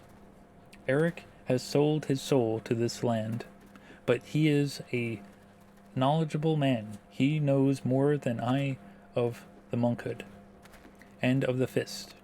Speak with him if you would know more of our way. The man reveals in hearing himself speak. The man revels in hearing himself speak.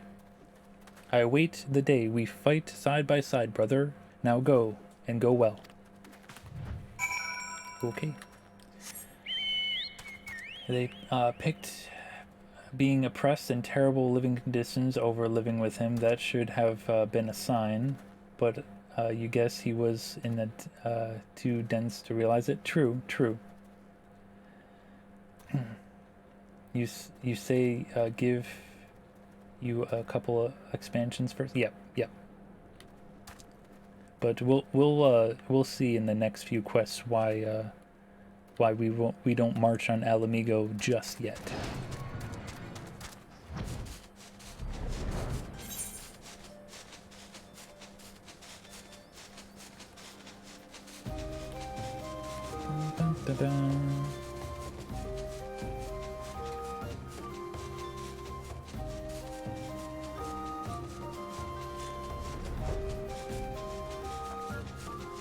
I mean, yeah. I mean, imagine if Xenos appeared right now at my level 50.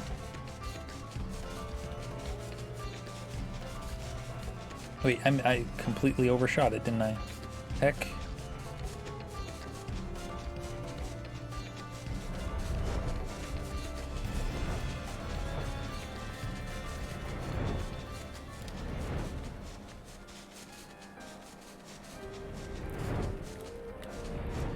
I would super ultra die. I mean, if he suspects any misgivings about Rin, right? Try to get this before the tempered person sees me. No, go away! I have no quarrel with you. Stop it! Stop it! Jump down here.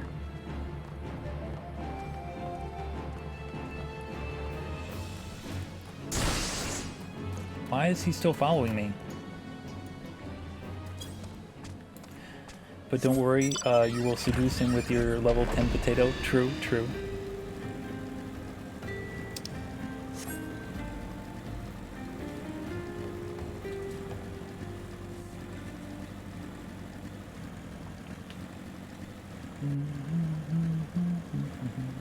Oh wait. Oh yeah, that's right. It's not this character that's trying to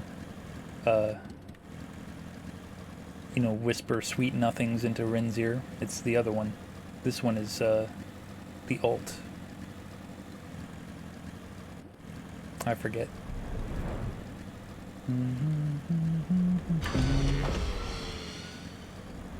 Up here? Or down there? Where is it?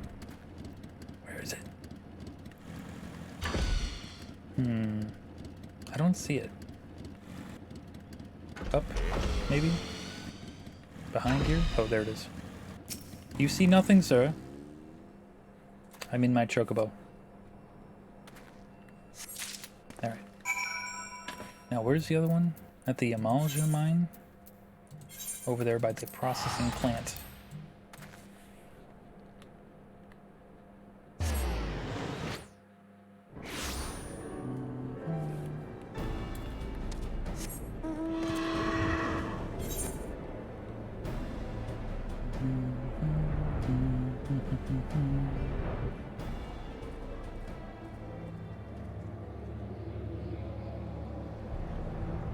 Oh, that's just, yeah.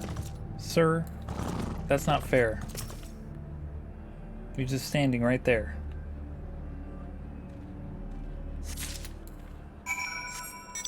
Haha, guess what? You didn't see me. Nya, nya, nya, nya, nya, nya, nya.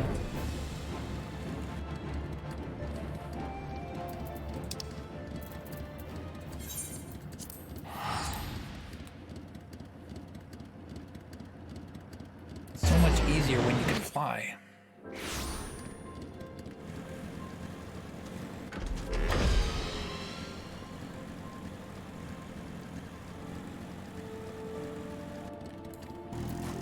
You okay?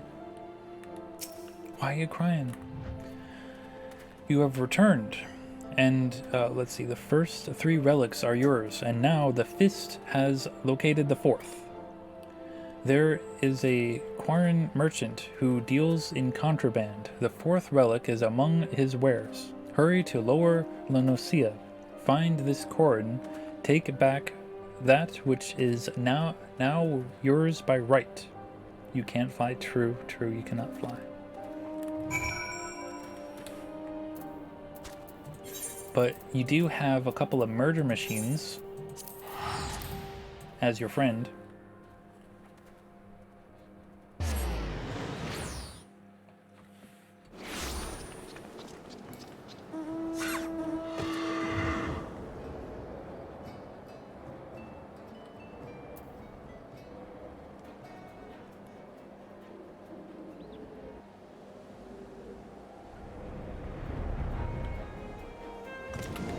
Hello, Quarren Trader. Stinky, come to stop Kokorun's business? Come and take Chinese, kill him, kill the Stinky. I mean, come at me, yo.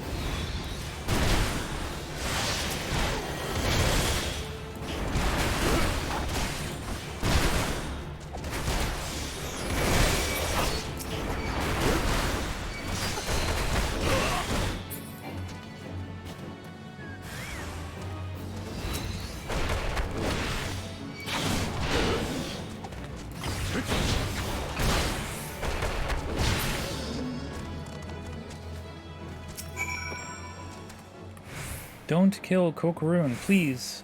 Don't kill. Take back Monk Circle. Take and spare.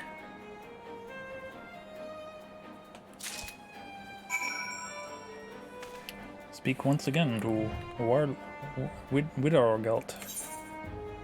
Widorgelt. I assume he's at Little Amigo. Why would he move at this point?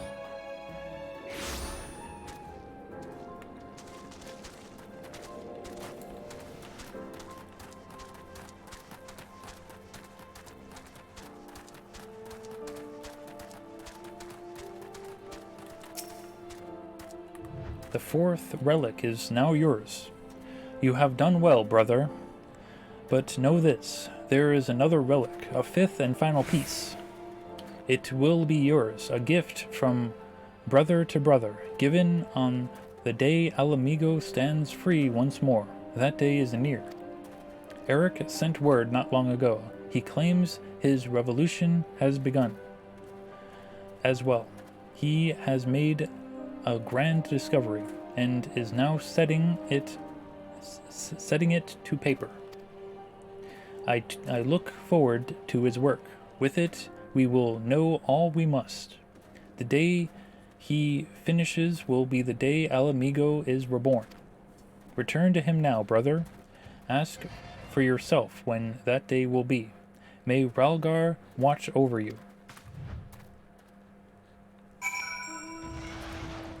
Bilu says that I'm smelly. I mean, aren't we all smelly, technically?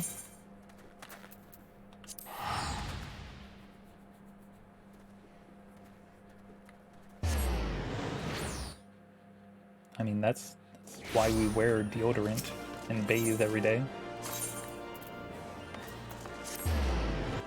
Well, not every day, every other day, if, you know, depending on how your body is. You might have to bathe every day or every other day or every 2 days or something. It really depends on the person. I'm afraid I haven't the time to for you now, Bat. I am penning my thesis based on the ethereal data you and the simpleton collected. There have been significant developments since last we spoke, or rather since last I spoke and you stood before me with ever vapid expression. Soon I will complete my work and present it at a conference of my peers. Surely you can pass the time until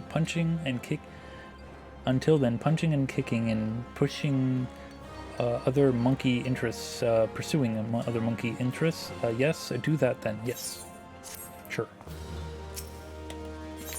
Level 50. 5 easy pieces. Mwahahaha. My theory is correct. Correct, I tell you. It has come to your attention that certain false are being said in your name. Are you sure about that? I'm not sure. This will be the greatest academic breakthrough of my lifetime. Perhaps of all lifetimes.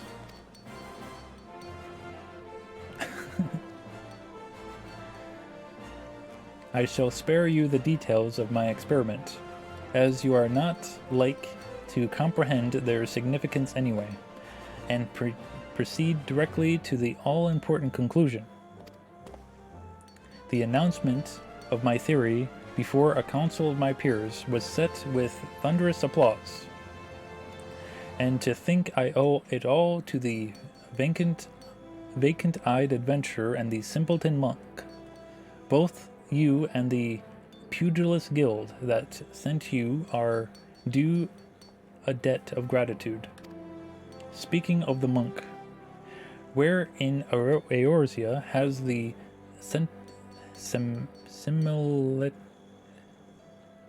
something oaf wandered off to? I took note of his attendance among the spectators at the conference, but he has yet to present himself and offer his congratulations. What have I done, Bat? I fear the words I offered may have driven Widdergelt to attempt the insane. I analyzed the ethereal waves of your bodies second by second. I was able to isolate and identify those of the final ethereal regulation mechanism, the so-called 7th chakra. From that, I was able to find the land which was most likely to resonate with those waves. Silver Tear Falls. I went to the site myself to investigate, and it was there that I made my great discovery, the discovery of the century. It occurs to me that you shall never accomplish such a feat of the mind, Bat, and I find myself pitying you, but I digress. Do you not see what I have done? I told him precisely where he must go to unlock the 7th chakra. He has given his life to the fight to reclaim Alamigo from the Empire. More than anything, he desires the power needed to achieve that end, the power to combat the might of all Garlemald. Any fool can see that, almost any fool can see that he imagines the 7th chakra to be that power. Yet battling the Empire in such terms will only result in another tragedy like that which befell Alamigo. I pray you do not mean to follow him in this fool's crusade. Sorry, whatever. He has gone to Silvertear Falls in Mordana. I am certain of it. You must go, Bat. You must stop him. My words will not sway him, just as they could not sway my son. Perhaps yours will.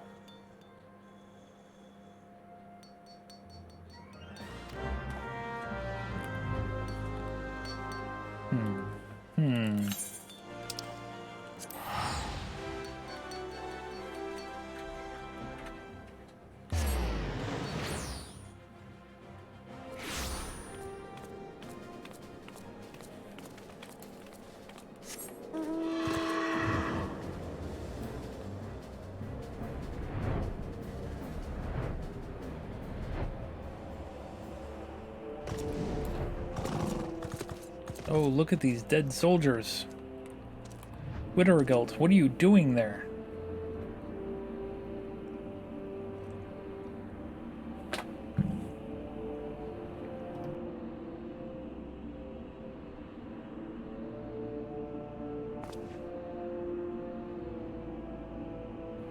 Kendra, you made me choke on my coffee.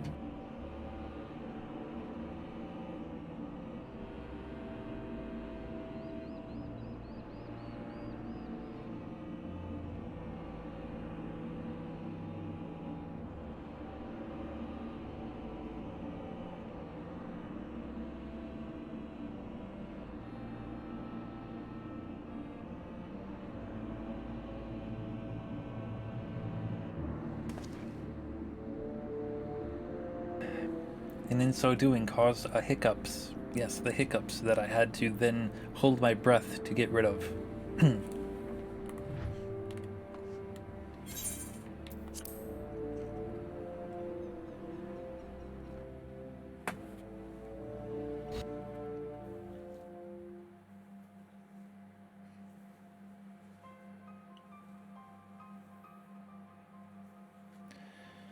You claim the power of Gollermold. Fools, power outside your own cannot be trusted. You had no hope of defeating me.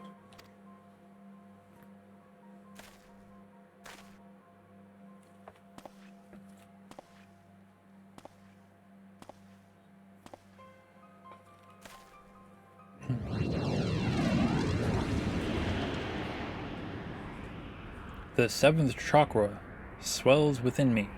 Soon it will open. When it does, the Empire will burn. The power of magic. The power of Garlemald. They are nothing. Alamigo fell to these.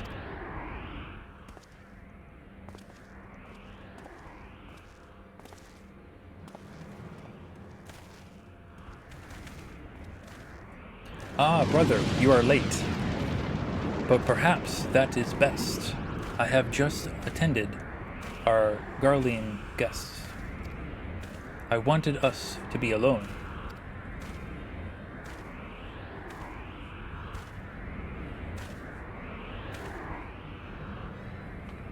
Eric was right.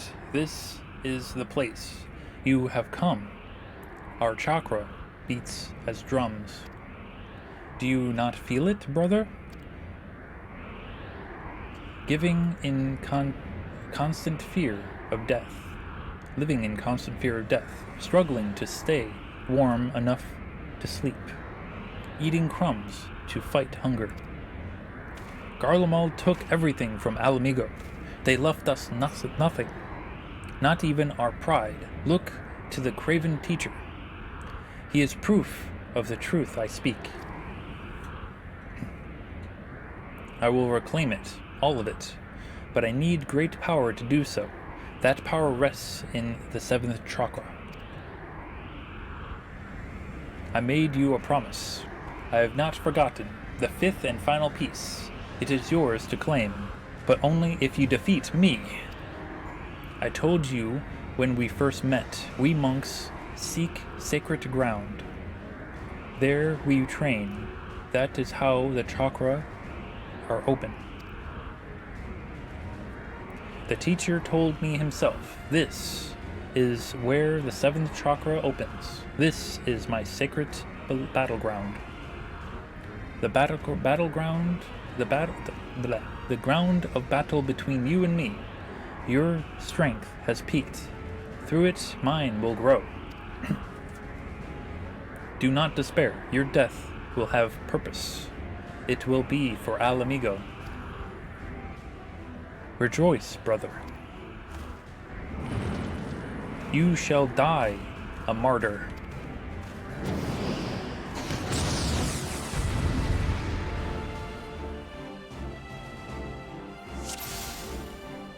Don't come at me, bro.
They're not supposed to know that, Kendra. Not yet.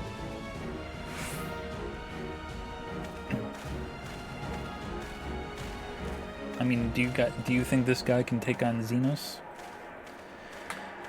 So close. Why? Why will you not yield your power? For the greater good.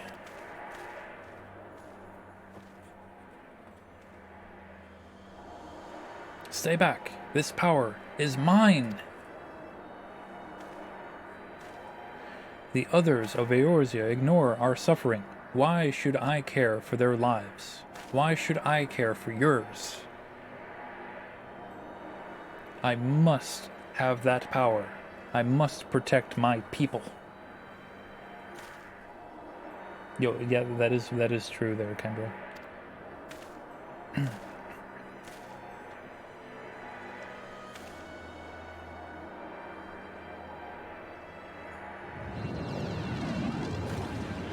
Bat, that power.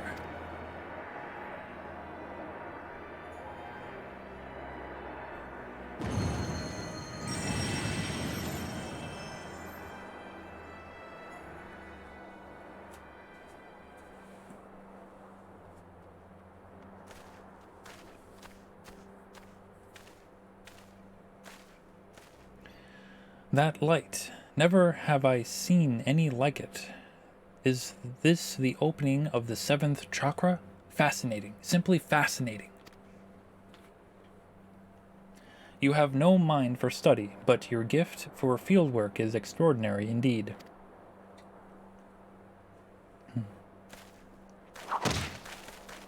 Well, goddamn.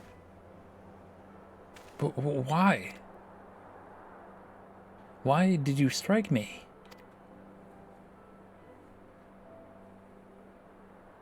Silence, you bloody fool, you oaf, you idiot. I would strike you 1,000 times more if it did not pain my hand so. Next time I shall bring a stick. Bugger opening your inferior chakra, and open your bloody ears for once. Sid Garland of the Ironworks that bear his name once wrote that these silver tear falls lie at the center of our world. Our world is round, and we live on its surface. Even you should see, then, that he did not speak of the center of the physical sense. I am no astrologian, nor a biologist, but I have studied enough of the various sciences to say this.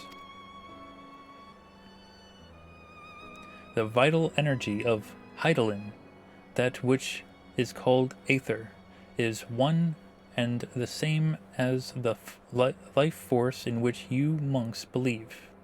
As the center of our world, these silver tear falls are connected to what you call chakra in an inexplicably profound way. We all share in the same existence. We are neither separate nor distinct from the world. Our energy and its energy are one. At times, that energy may wreak havoc and destruction, but it plays a far grander and more significant role. To bring forth life as part of this world, you must endeavor to do the same. You sought only to gain power by force, in that you are no different than the very Garleans you seek to destroy. Is that what you truly wish to be?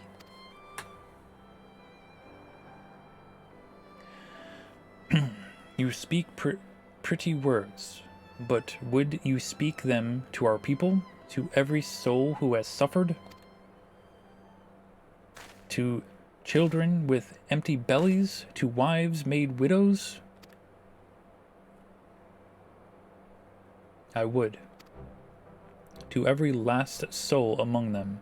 This is not the type of music for this. What the hell?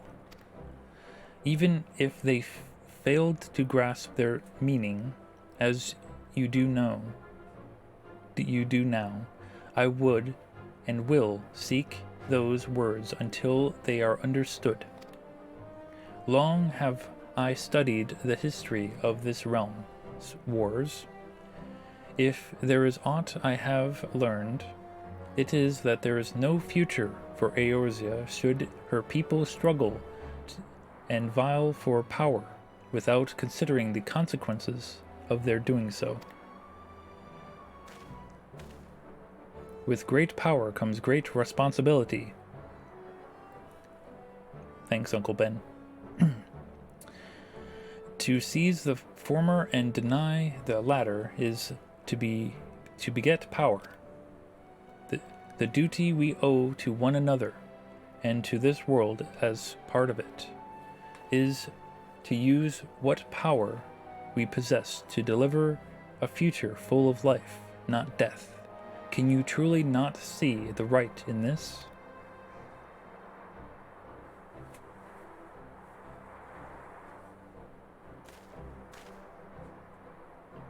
You have done the realm, indeed the world, a great service, Bat. As a scholar, as a teacher, as an Alamegan, as a man, I offer you my deepest thanks.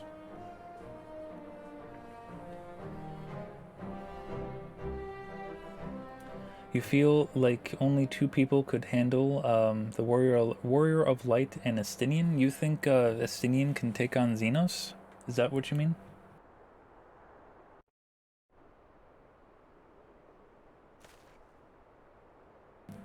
Some pretty bold words there. Yeah? Okay. What does Eric have to say? Widergelt is stubborn, and as most monks are, I do not know if it will be possible for him to change his mind, but I pray he does, for his own sake, and for the world's. He calls you his brother. Now go, speak to him as one.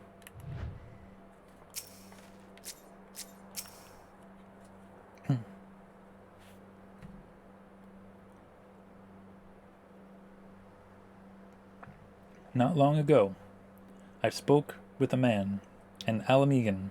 He too was of the resistance. He asked me a simple question: why do I fight? I did not hesitate. I did not think.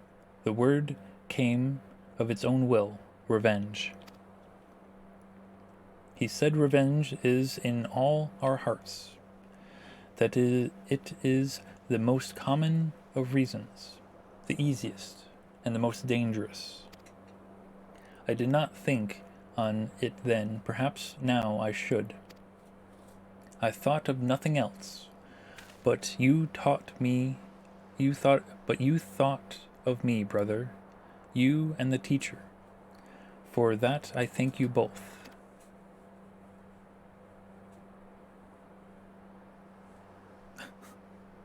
I made a promise, and I will keep it. The fifth piece is yours. It is meant for you, for one whose seventh chakra is open.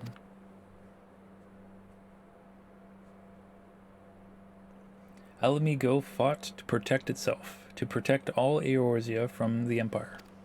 And yet, we are despised, ignored. Who's worse? We are forgotten. You got ran over by a chocobo and now you're dead? Oh no! Even so, the teacher preaches peace. For a long time I did not understand. I hated him for it. Alamegans are a proud people. This pride is strong in me, and in the teacher, as it was in his son. He fought in the resistance, yet it cost him his life. He too cursed his father for being a coward. I wish I could speak to him. I wish to tell him this is not so. Farewell, brother. May Rhaegar watch over you. I mean, that's a big feather, yo, true.